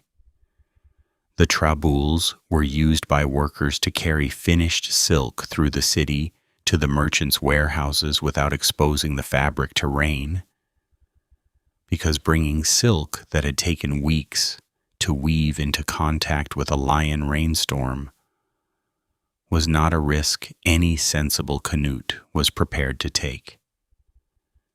These passageways still exist today, threading through the old city like a silk thread through the fabric of the urban plan. By the census of 1788, Lyon contained 14,777 silk looms, operating in 5,832 workshops. and the city's population had grown from 30,000 to 100,000 in the 2 centuries since Francis I's royal grant. At one point, over half the population of Lyon was involved in silk production in some capacity, and somewhere in the workshop of a weaver named Joseph Marie Jacquard, a new machine was being developed that would transform not just silk weaving, but the entire history of computing. The qualities that made silk the defining luxury fabric of human civilization for 4,000 years are not arbitrary preferences or cultural accidents. They are consequences of the specific molecular structure of the fiber itself, and understanding them at a level deeper than simple appreciation, understanding why silk does what it does, makes the story of its conquest of the world considerably more comprehensible. Silk fiber is composed primarily of 2 proteins, fibroin, which makes up approximately 75 to 80% of the fiber's weight and forms its structural core, and sericin, the coating protein that surrounds the fibrin and gives raw silk its slightly stiff, gummy quality. When silk is processed for use as a textile, the sericin is removed through degumming, immersion in hot, slightly alkaline water, which reduces the fiber's weight by up to 30%, but reveals the pure fibroin underneath. It is the fibroin that produces silk's most remarkable properties, and the reason it produces them lies in the specific geometry of its molecular arrangement. Fibroin is a fibrous protein, a long chain of amino acids arranged in a particular repeating sequence that causes the molecule to fold into a flat, pleated sheet structure rather than the helical coil that other structural proteins adopt. These flat sheets stack against each other in an arrangement of extraordinary regularity, held together by hydrogen bonds between adjacent molecular layers, producing a fiber of remarkable consistency at the molecular level. This consistency translates directly into the macroscopic properties of the finished thread. Because the molecules are aligned so uniformly along the fiber's length, silk has a tensile strength per unit of weight that rivals steel. A thread of silk fiber, the same weight as a thread of structural steel, will bear more load before breaking. This strength was exploited in ways beyond textile production. Silk was used for bowstrings and fishing lines in ancient China, and silk sutures were used in surgical procedures well into the 20th century because the material was strong, smooth, and less prone to causing tissue reactions than many alternatives. The shimmer that makes silk instantly recognizable, that prismatic light-catching quality that changes as the fabric moves, producing the effect of light coming from inside the cloth rather than reflecting off its surface, is a direct consequence of the fiber's cross-sectional geometry. Each silk filament has a triangular cross-section, and this triangular prism shape causes light that hits the fiber to refract at multiple angles simultaneously rather than reflecting uniformly as it would from a flat or cylindrical surface.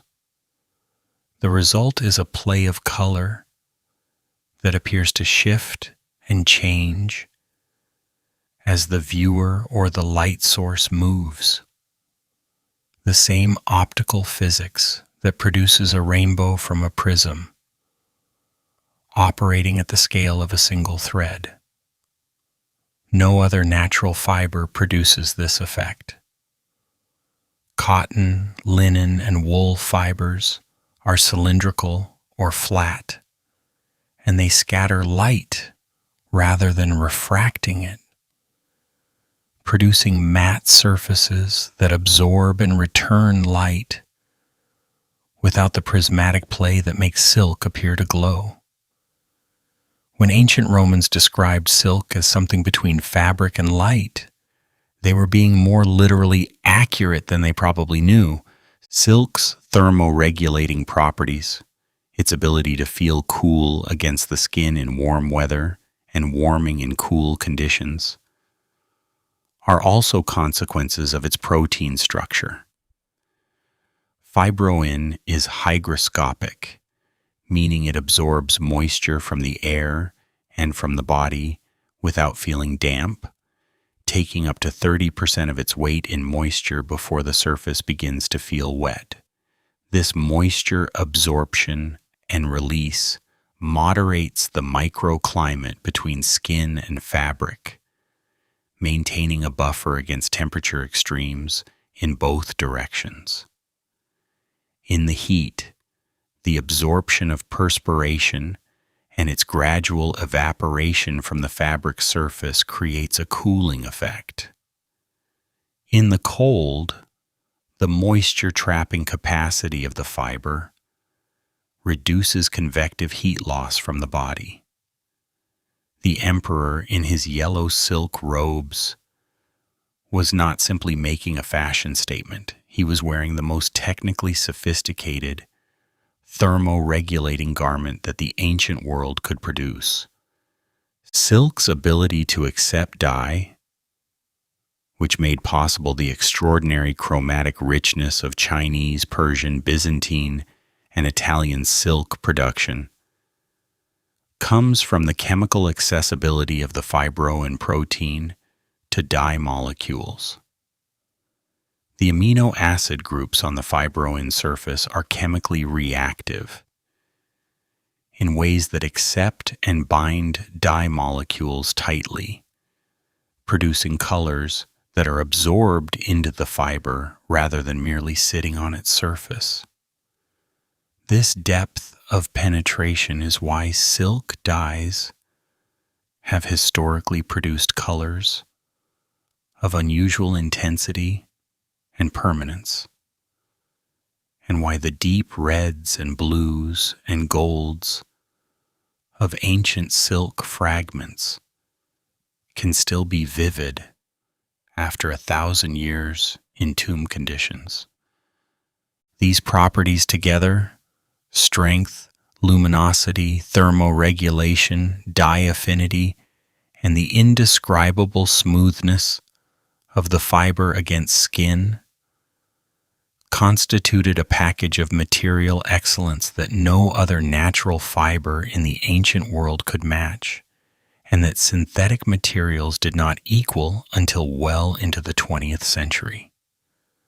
Nylon, developed in 1935, was initially marketed explicitly as artificial silk, and its commercial success depended on its ability to mimic some of silk's surface properties at a fraction of the cost.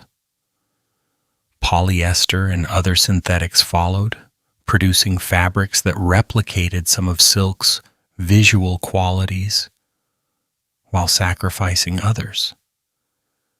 But the full combination, the strength, the luster, the thermoregulation, the hand, the way silk drapes and moves and catches light, has never been completely replicated by any manufactured material. The fiber that a caterpillar evolved to build a protective cocoon remains, on balance, superior to anything that human chemistry has deliberately engineered for the same purposes. This practical superiority explains something about silk's history that pure cultural analysis sometimes misses.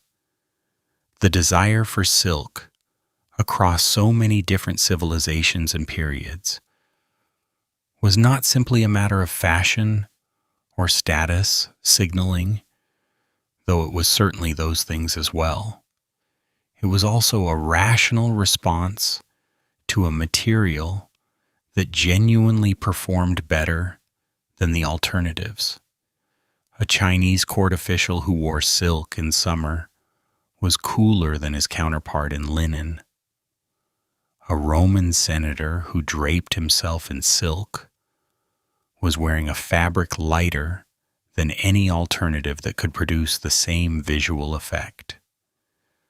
A medieval merchant who used silk bolts as currency was choosing a store of value that was more portable, more durable, and more universally recognized than most alternatives available to him.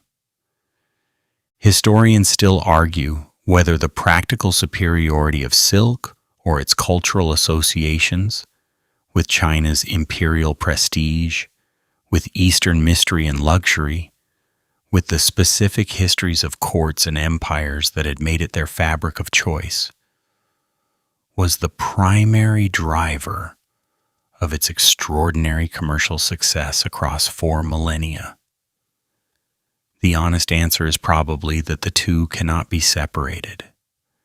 Silk's practical excellence made its cultural elevation defensible.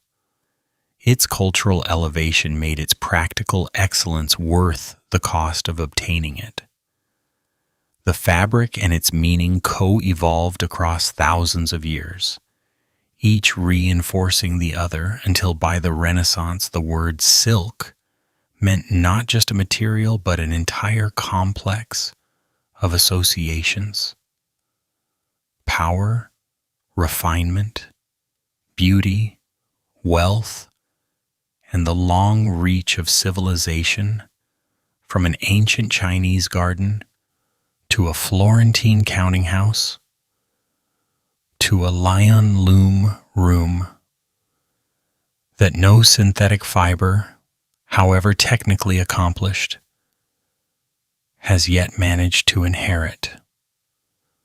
The Silk Road did not close on a specific day. There was no moment when a gate swung shut and a sign was posted saying, "Trade has ended. Please use the maritime route." Instead, the overland routes declined gradually over the course of the 14th and 15th centuries.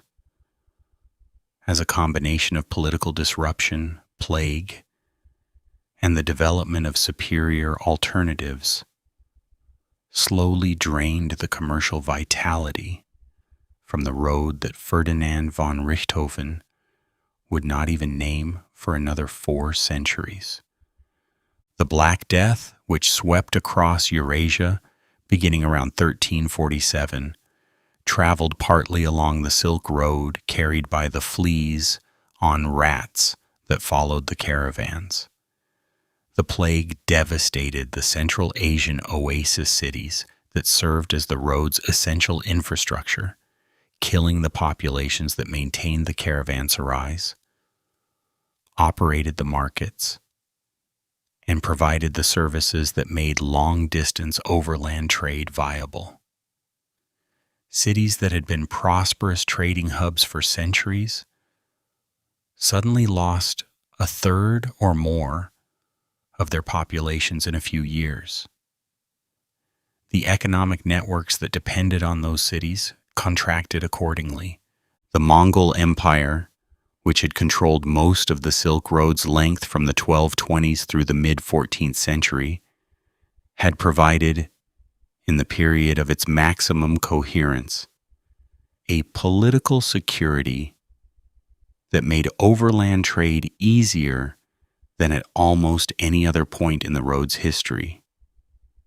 The Pax Mongolica, as historians call this period, had allowed merchants and diplomats to travel from China to the Mediterranean under a single political authority, with a system of relay stations called Yam that provided horses and communication across the entire empire and made movement faster and safer than the patchwork of independent kingdoms had previously allowed. Marco Polo's famous journey to China in the 1270s was possible precisely because the Mongol network made it feasible to travel the entire route under relatively consistent conditions. When the Mongol Empire fragmented in the mid-14th century, the political coherence that had supported Silk Road trade fragmented with it. The road returned to its pre-Mongol state of overlapping jurisdictions, each demanding tolls and offering varying levels of security. And then the Ottoman Empire, which had been expanding steadily through the 14th and 15th centuries, delivered what is often described as the decisive blow to Silk Road trade by capturing Constantinople in 1453, ending the Byzantine Empire, closing the western terminus of the overland routes, and taking control of the Eastern Mediterranean trading networks that had connected the Silk Road to European markets. The Ottoman closure of the overland routes is, however, another historical simplification that the evidence only partially supports. The Ottomans were not anti-trade, they were pro-revenue, and they continued to facilitate commerce through their territories, including the silk trade, throughout the 15th and 16th centuries. What they were was expensive. The tolls and taxes they imposed on goods passing through Ottoman territory added costs that made the overland routes less competitive relative to the maritime alternatives that European sailors were simultaneously developing. Historians still argue whether the Ottoman factor or the development of the sea routes was the primary cause of the Silk Road's decline. And the question is probably unanswerable in simple causal terms, because both factors operated simultaneously and reinforced each other. The development of the sea routes was the genuinely transformative event, and it was driven by precisely the commercial logic that had always driven Silk Road trade: the desire to reduce the number of middlemen between producer and consumer, and thereby capture a larger share of the profit. Portuguese navigators working outward along the African coast over several decades of systematic exploration funded by Prince Henry the Navigator and his successors eventually rounded the Cape of Good Hope, Bartolomeu Dias in 1488, Vasco da Gama reaching India in 1498, and established direct maritime contact between Europe and the Asian sources of silk, spices, and other luxury goods. The maritime route to Asia eliminated the entire chain of Central Asian, Persian, and Arab intermediaries who had been inserting themselves into the overland trade and extracting profit at every stage. A Portuguese ship that sailed from Lisbon to Calicut and back could, in principle, purchase silk at something much closer to production cost and sell it in Lisbon at the prices the European market would bear, keeping the difference that had previously been distributed across 100 different sets of hands along the overland routes. The practical reality was more complicated. The maritime route had its own hazards, its own costs, and its own political frictions. But the structural advantage was real and decisive. Within decades of Vasco da Gama's first voyage, the center of gravity of the Asian luxury trade had shifted decisively from the overland Silk Road to the maritime routes. And the great Central Asian cities that had lived on Silk Road commerce began their long decline into the relative obscurity from which the 20th century's archaeological discoveries would eventually rescue them. The shift to maritime trade also changed the nature of the silk reaching Europe, where the overland routes had delivered primarily Chinese silk, the original, the most prized, the product of the sericulture tradition that had been developing for 4,000 years. The maritime routes increasingly delivered silk from the new production centers that had developed along the way, Persia, India, and eventually Japan, which had developed its own sericulture tradition derived from Chinese origins, with its own distinctive aesthetics and technical characteristics. The European market that had been defined by Chinese and later Italian silk now encountered Japanese silks of extraordinary quality, Indian silk in varieties ranging from the wild harvested tussar to the cultivated mulberry silk of Bengal, and Persian silks of a richness and chromatic complexity that competed seriously with anything Italy could produce.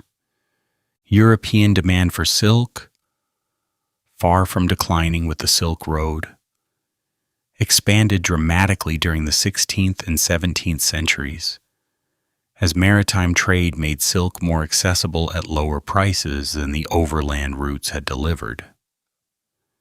The aristocratic courts that had previously rationed silk to their highest-ranking members now dressed their entire establishments in it.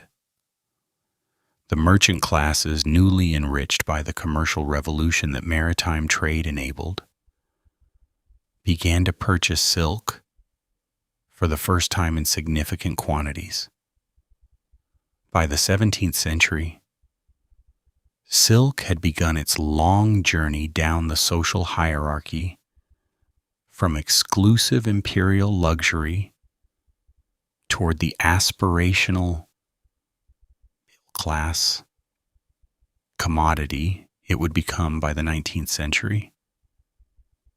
And all of this, the maritime routes, the expanded demand, the new sources, the democratization of access, was downstream of that single silkworm cocoon that had fallen into a cup of tea in an ancient Chinese garden.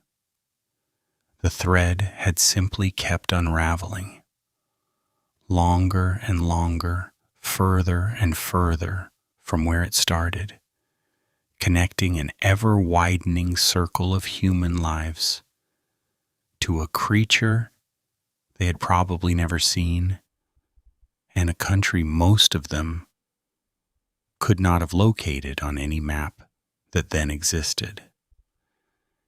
There is a detail in the history of Lan's silk industry that deserves its own quiet moment before we move on. At the height of the city's production in the late 18th century, when 14,000 looms were running in nearly 6,000 workshops, and half the population of the city was involved in silk production in some form, the finished silk was carried through the city to the merchants' warehouses using the traboulets, those covered passageways threading through the interiors of the old buildings, connecting street to street without ever exposing the fabric to the open sky. The reason was rain. Lion rain in particular. The city sits at the confluence of two rivers and has a climate that delivers significant precipitation across most of the year, and a bolt of lion silk that got wet between the workshop and the warehouse was a financial catastrophe for the Canute who had spent weeks producing it. So the entire delivery system of the industry was redesigned around the passageways, and those passageways shaped the architecture. And the architecture still stands today, and if you visit the Vieux Lyon and walk through a trabouille into a quiet internal courtyard where the sounds of the street disappear and the light changes, you are standing in a space that was built specifically so that silk could travel safely through the rain. This is the kind of detail that makes history tangible. The way a single practical requirement, repeated across thousands of daily transactions over centuries, leaves a permanent physical imprint on the landscape. The silk is long gone. The looms are museum pieces. The Canuts who carried the finished bolts through those passages are portraits in civic history books. But the passages remain, and they carry within them the ghost of the silk trade, as clearly as the old Silk Road carries in its worn stone and its atmospheric desert cities the ghost of the caravans that shaped it. The cultural legacy of silk in the cities that built their identities around it is similarly durable. Suzhou, the Chinese city that has been producing some of the world's finest silk embroidery for over 2,000 years, maintains workshops today where women sit before large embroidery frames and work with silk thread, so fine it must be split. A single thread from a silk filament separated into 2, 4, or even 8 strands for the most delicate work, to produce embroideries of photographic precision on both sides of a single layer of silk. These double-sided embroideries, in which the front and back of the fabric show different images with no knots or loose threads visible from either side, are considered among the highest expressions of Chinese textile art. The technical skill required is extraordinary, developed over a lifetime of practice, and the knowledge is passed from master to apprentice in a tradition that is, in its essential character, unchanged from the workshops that produced silk for the Tang dynasty courts 1,200 years ago. In Varanasi, India, Benares, to its inhabitants, the brocade silks known as Banarasi have been woven since the Mughal period of the 16th and 17th centuries, when Persian design sensibility traveled to India with the Mughal court and merged with the indigenous weaving traditions of the Ganges plain. The distinctive Banarasi brocade, woven with gold and silver thread, called zari, into patterns of extraordinary density and richness, is the traditional wedding silk of Hindu India, the fabric in which brides have been married for 5 centuries, carrying within its gold thread the weight of that accumulated tradition.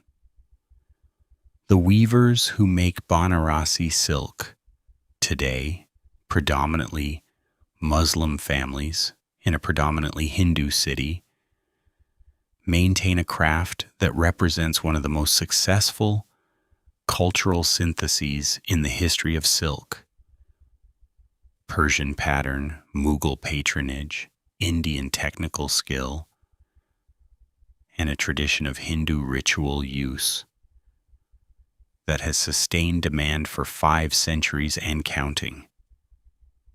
In Kyoto, Japan, the Nishijin district has been the center of Japanese luxury silk weaving since the Heian period of the 9th century, producing the extraordinary fabrics used in traditional Japanese court dress, no theater costumes, and the formal kimono that remain markers of significant occasions in Japanese life. The Nishijin style, characterized by its use of pre-dyed warp threads to achieve subtle, painterly color gradations that cannot be produced by weaving with solid colored threads, represents a technical direction that Japanese silk weavers took independently of Chinese and European traditions, developing a vocabulary of surface and color that is instantly recognizable as distinct from any other silk tradition in the world. These living traditions of silk production are not simply economic activities, they are cultural inheritance systems, ways of transmitting knowledge, aesthetic values, and collective identity from one generation to the next through the medium of the craft. UNESCO has recognized this, inscribing Chinese traditional silk craftsmanship, the Banarasi silk weaving tradition, and several other silk production traditions on its intangible cultural heritage lists. An acknowledgement that the knowledge embodied in these practices is as significant and as vulnerable as any monument or landscape. The draw-loom patterns stored in jacquard punch cards in Lyon archives represent knowledge of one kind. The muscle memory of a Suzhou embroiderer who can split a silk thread into 8 without breaking it represents knowledge of another kind entirely, knowledge that lives in hands rather than paper, that can survive only as long as the hands that hold it are teaching the hands that will carry it forward. The ecological dimensions of silk production have also acquired new significance in recent decades, as the environmental costs of textile manufacturing have come under increasing scrutiny. Silk compares favorably to most alternatives on several measures. The mulberry tree requires minimal pesticide application, the silkworm produces no toxic waste, and the finished fiber is fully biodegradable. A silk garment buried in soil will return completely to its organic components within a few years, unlike synthetic fibers that persist in the environment for centuries. The sericin removed during degumming has found applications in cosmetics and pharmaceuticals, where its protein structure produces useful skincare effects. Silk sutures, as mentioned, remain in surgical use because fibroin's biocompatibility, its ability to exist within living tissue without causing immune reactions, makes it superior to most synthetic alternatives for specific applications. Researchers are investigating the properties of silk fibroin for drug delivery systems, biodegradable scaffolds for tissue engineering, and protective coatings for sensitive biological materials. The one significant ethical complication in silk production, the boiling of cocoons with pupae inside, which kills the developing moth before it can emerge and break the continuous filament, has prompted the development of alternatives. Piece silk, or ahimsa silk, allows the moths to complete their metamorphosis naturally before the cocoons are processed. But this breaks the continuous filament and requires the shorter resulting fibers to be spun rather than reeled, producing a slightly different texture and a lower yield per cocoon. Piece silk commands a premium in markets where animal welfare considerations drive purchasing decisions, but it remains a small fraction of total production.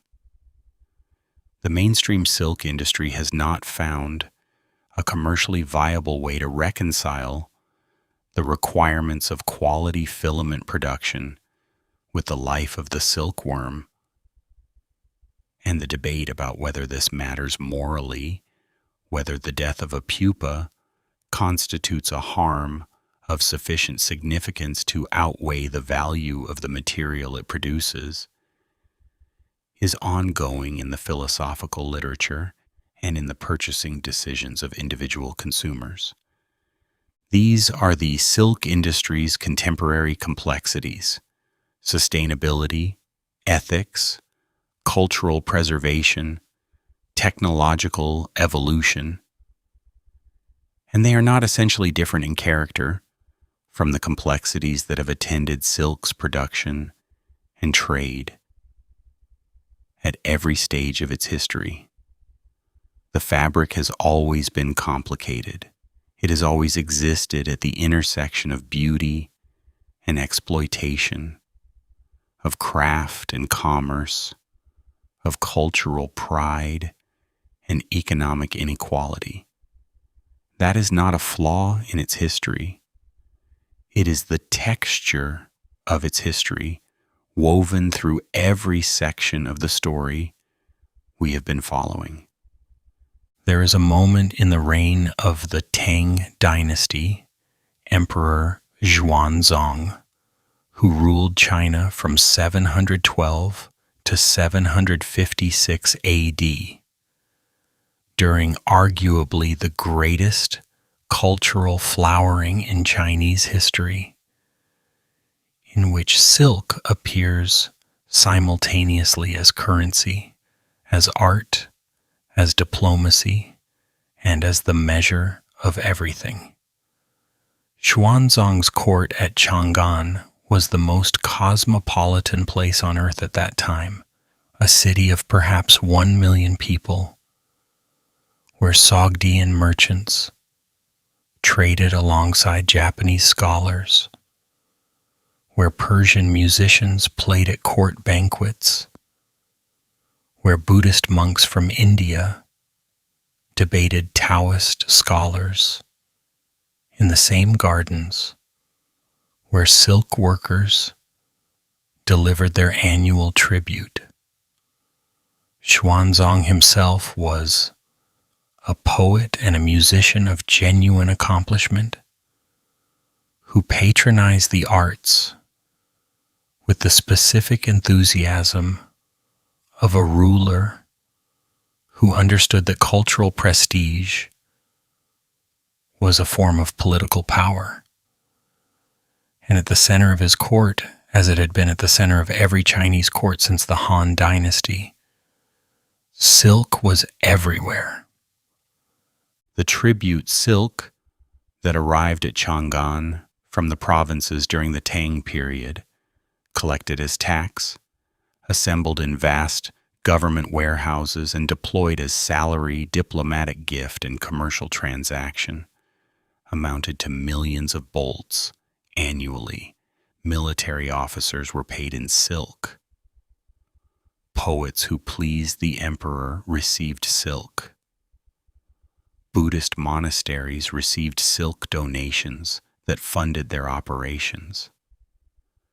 Foreign ambassadors departed with silk gifts, calibrated precisely to the diplomatic message the emperor wished to convey. More silk signaling greater esteem, lesser quantities, indicating a more measured acknowledgement of the visitor's status. The entire administrative and diplomatic apparatus of the Tang state ran, to a degree that is difficult to fully appreciate from the outside, on silk. The Tang dynasty's relationship with the Silk Road was the most intense and the most productive in the road's history. Tang China was not merely an exporter of silk, but an importer of everything that the road could deliver from the West.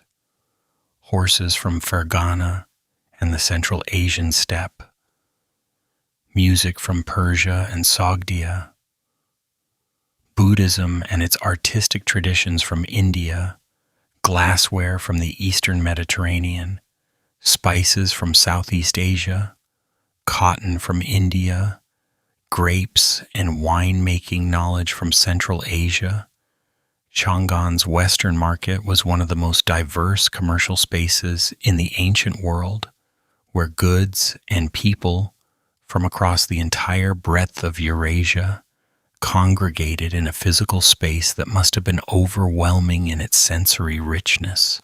The smells of spices and animals and cooking food from a dozen different culinary traditions. The sounds of languages spoken nowhere else in China. The visual spectacle of foreign dress and complexion against the backdrop of Chinese urban architecture. The Tang court's embrace of foreign culture was distinctive and deliberate. Xuanzong's predecessor emperors had set the tone. The founder of the Tang dynasty, Emperor Gaozu, was himself of mixed Chinese and Xianbei, a northern nomadic group, ancestry. And the dynasty he established was more open to foreign influence than most Chinese dynasties before or since. Central Asian music was performed at Tang court banquets. Polo, introduced from Persia, became a court sport. Foreign-style clothing influenced Tang fashion in ways that Chinese moralists found alarming and younger courtiers found exciting.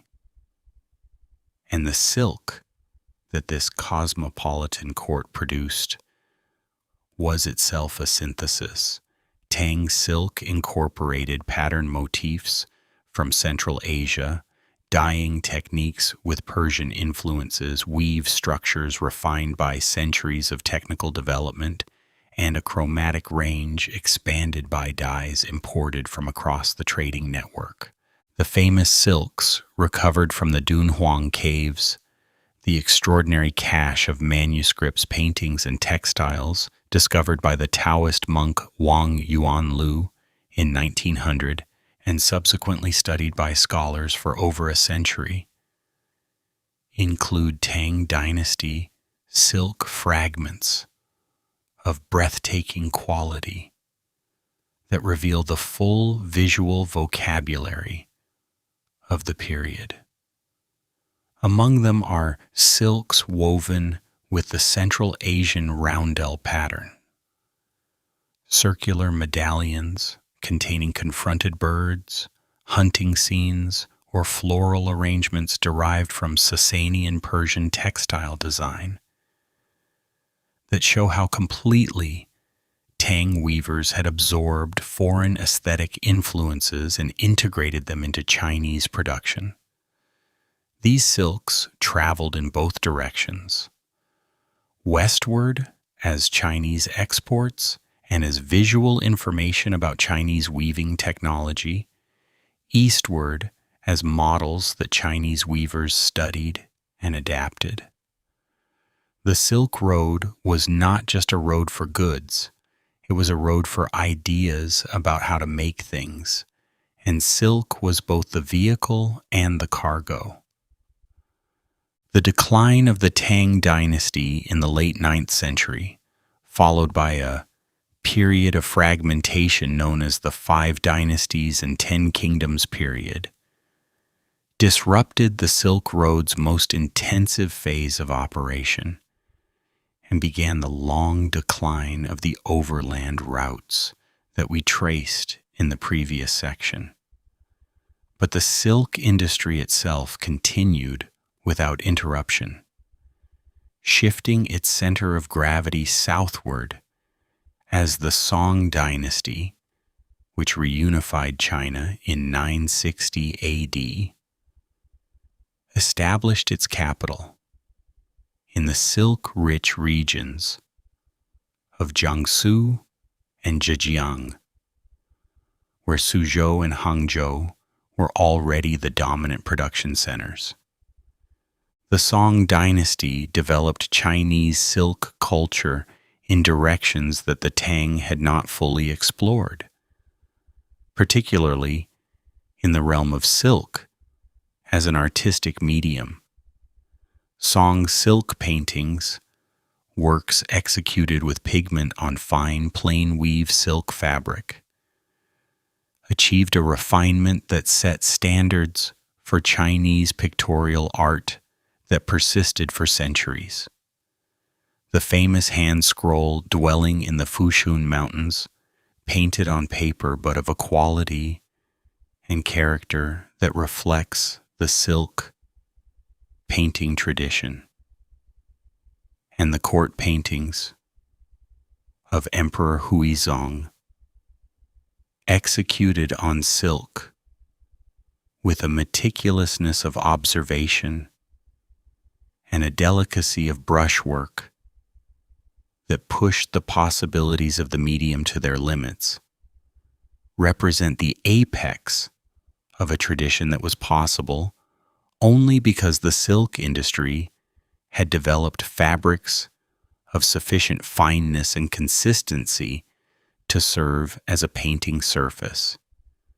Silk as a medium for writing and painting precedes paper.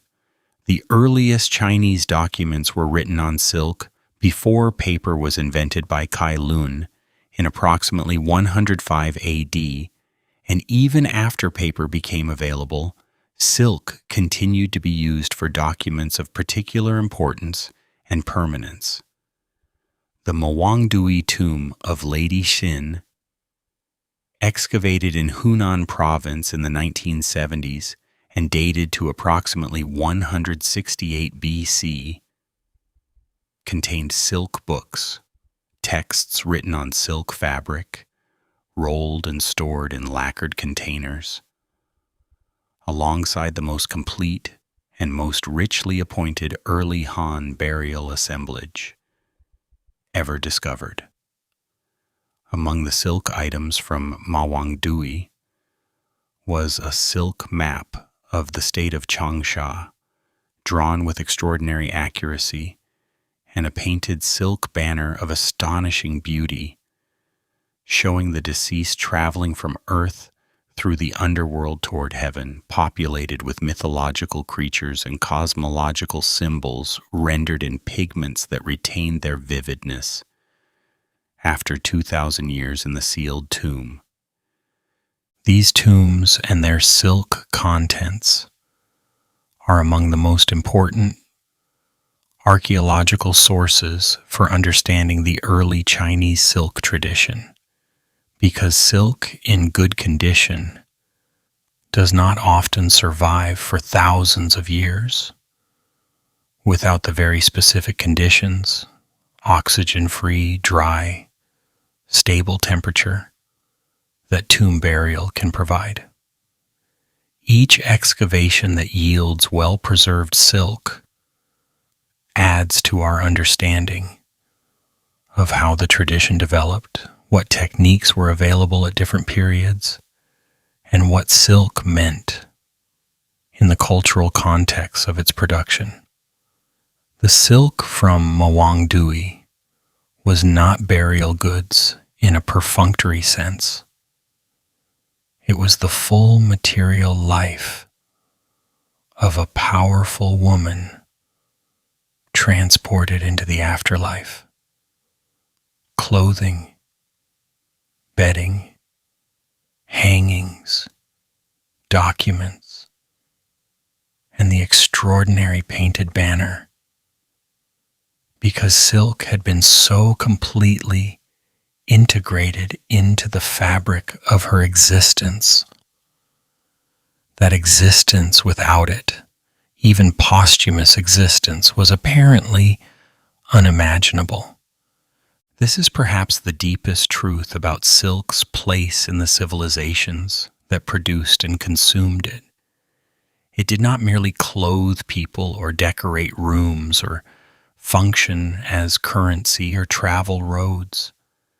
It became the medium through which those civilizations expressed what they valued most: beauty, power, memory, the continuity of life from one realm to the next. The silkworm spinning its cocoon had no idea it was participating in any of this. It was simply doing what 4,000 years of selective breeding had programmed it to do. The meanings were all human additions, layered over centuries. That was, at its base, one creature's solution to the problem of transformation. The lights are low now. The night has deepened around whatever room you are in, wherever in the world that room might be. If you have left me a comment with your location and the time, and I do hope you have, because those notes from different corners of the earth are among the things I genuinely treasure about making these videos, then right now, as you are drifting, I am reaching people in rooms I will never see, in cities I may never visit. All of us briefly connected through the story of a thread that began in a garden in ancient China and has been unraveling ever since. We have come a long way tonight, from Empress Lizu's teacup to the Silk Road caravans, from the Roman Senate's indignant proclamations against a fabric they could not stop wearing to the monks with their bamboo walking sticks and their hidden cargo of silkworm eggs crossing the deserts of Central Asia. We have stood in the workshops of medieval Lucca and Renaissance Venice, walked the traboules of Lyon in the rain, watched the canuts fly their black flags against an industry that enriched everyone except the people who did the actual work. We have traced the thread from the palaces of Versailles to the looms that inspired the first computers, from the Dunhuang cave paintings to the tomb of Lady Sin, with her extraordinary painted banner, silk birds, and silk clouds carrying her toward whatever came next. All of that from a single filament that a caterpillar spun in approximately 3 days. There is something in the silkworm's story that rewards sitting with quietly in the dark before sleep. The Bombyx mori silkworm is, as we noted early in the evening, completely dependent on human care. It cannot exist in the wild. It cannot feed itself. It cannot find mulberry leaves without someone placing them in front of it. In 4,000 years of selective breeding, the wild ancestral moth, a creature that once lived freely in the forests of China, feeding itself, evading predators, making its own choices about where to spin, has been replaced by something that exists only because humans value what it makes. The silkworm gave up its independence so completely that the exchange transformed both parties. The silkworm became entirely ours, and we became, in some sense, partly its. We built roads for it. We fought wars over its secrets. We restructured our economies, our trade networks, our cities and their architectures around the requirements of cultivating it and processing what it produced. This is not unique to silk, of course. The relationship between humanity and the organisms we have domesticated runs through everything we eat and much of what we wear, and it always involves this kind of mutual transformation, this co-evolution of the domestic animal and the human civilization that sustains it. But silk makes this relationship visible in an unusually direct way because the product of the silkworm's labor is so transparently extraordinary, so clearly beyond what unassisted human ingenuity could have produced, that the debt we owe to the creature is harder to overlook than it is with wheat or cotton or wool. Nobody built a 4,000-mile road and named it after wheat. Nobody fought industrial espionage operations to steal the secret of wool. Nobody toppled the moral order of Roman society with cotton. The thread that the silkworm spins is, on its own terms, one of the most sophisticated structures in the natural world, stronger than steel, luminescent with prismatic light, thermoregulating by molecular design, absorbing color to depths that synthetic chemistry has never equaled. The silkworm produces this not through conscious craft, but through biological programming, refined over millions of years of evolution, and then further refined over thousands of years of selective breeding. It knows nothing of the silk trade. It knows nothing of Empress Suzhou or Baron von Richthofen or the Canuts or Marie Antoinette or the jacquard loom or the monks hiding eggs in bamboo. It simply spins as it was made to spin, and the rest was entirely what humans chose to make of it. What humans chose to make of it was, all things considered, remarkable. They built one of the longest and most consequential trade networks in history.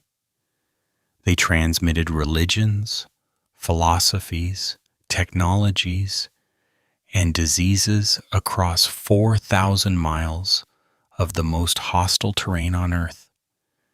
They developed cities, Samarkand, Dunhuang, Merv, Bukhara, whose names have become synonymous with the romance of the ancient trading world.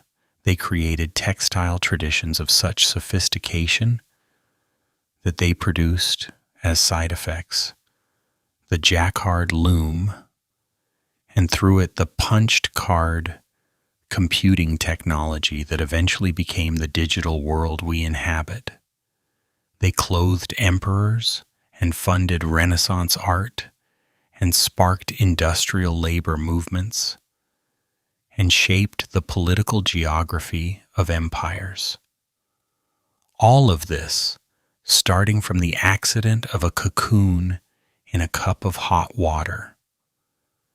The silk produced today, approximately 200,000 metric tons of raw silk per year, the majority from China and India, with significant production in Japan, Thailand, Brazil, and Uzbekistan, is still made in essentially the same way it has always been made. The silkworm still spins. The cocoons are still boiled. The filaments are still reeled and twisted and woven on looms whose fundamental logic has not changed since the draw loom was developed in the Han Dynasty. Even if the specific mechanism has been refined and automated over the intervening centuries, the Bombyx mori silkworm is still entirely domesticated, still entirely dependent on human care, still producing its extraordinary thread in its 3 days of continuous spinning.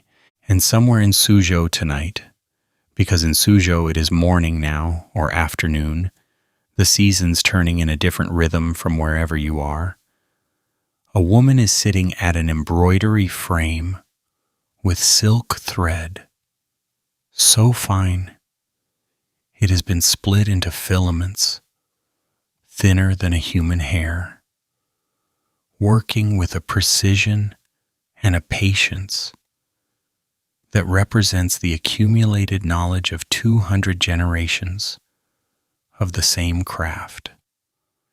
She is probably not thinking about Empress Lizu or the Silk Road or the history of everything we have been discussing tonight. She is thinking about the next stitch, the angle of the needle, the tension of the thread, the color she is building toward with each infinitesimal addition. She is doing what her teachers taught her and what their teachers taught them, and what those teachers' teachers taught them, back through an unbroken chain of instruction and imitation and refinement that stretches all the way to that ancient garden where a cocoon fell into a cup of tea and someone noticed the thread. The thread is still here. It has been going this whole time. You just had to know where to look. If tonight's journey brought you something, some warmth in the telling, some wonder in the history, some of that specific quiet that comes when a long story settles around you like a blanket in the dark, then please take a moment to like this video and subscribe to the channel. It costs nothing and it means everything for keeping these journeys going. And leave me that comment, where you are, what time it is, what the night sounds like where you are, because those small connections across distance are in their own way a kind of silk road, and I am genuinely grateful for every one of them. Sleep well. The silkworm is still spinning. The thread is still unraveling, and there are more journeys ahead whenever you are ready for them. Good night.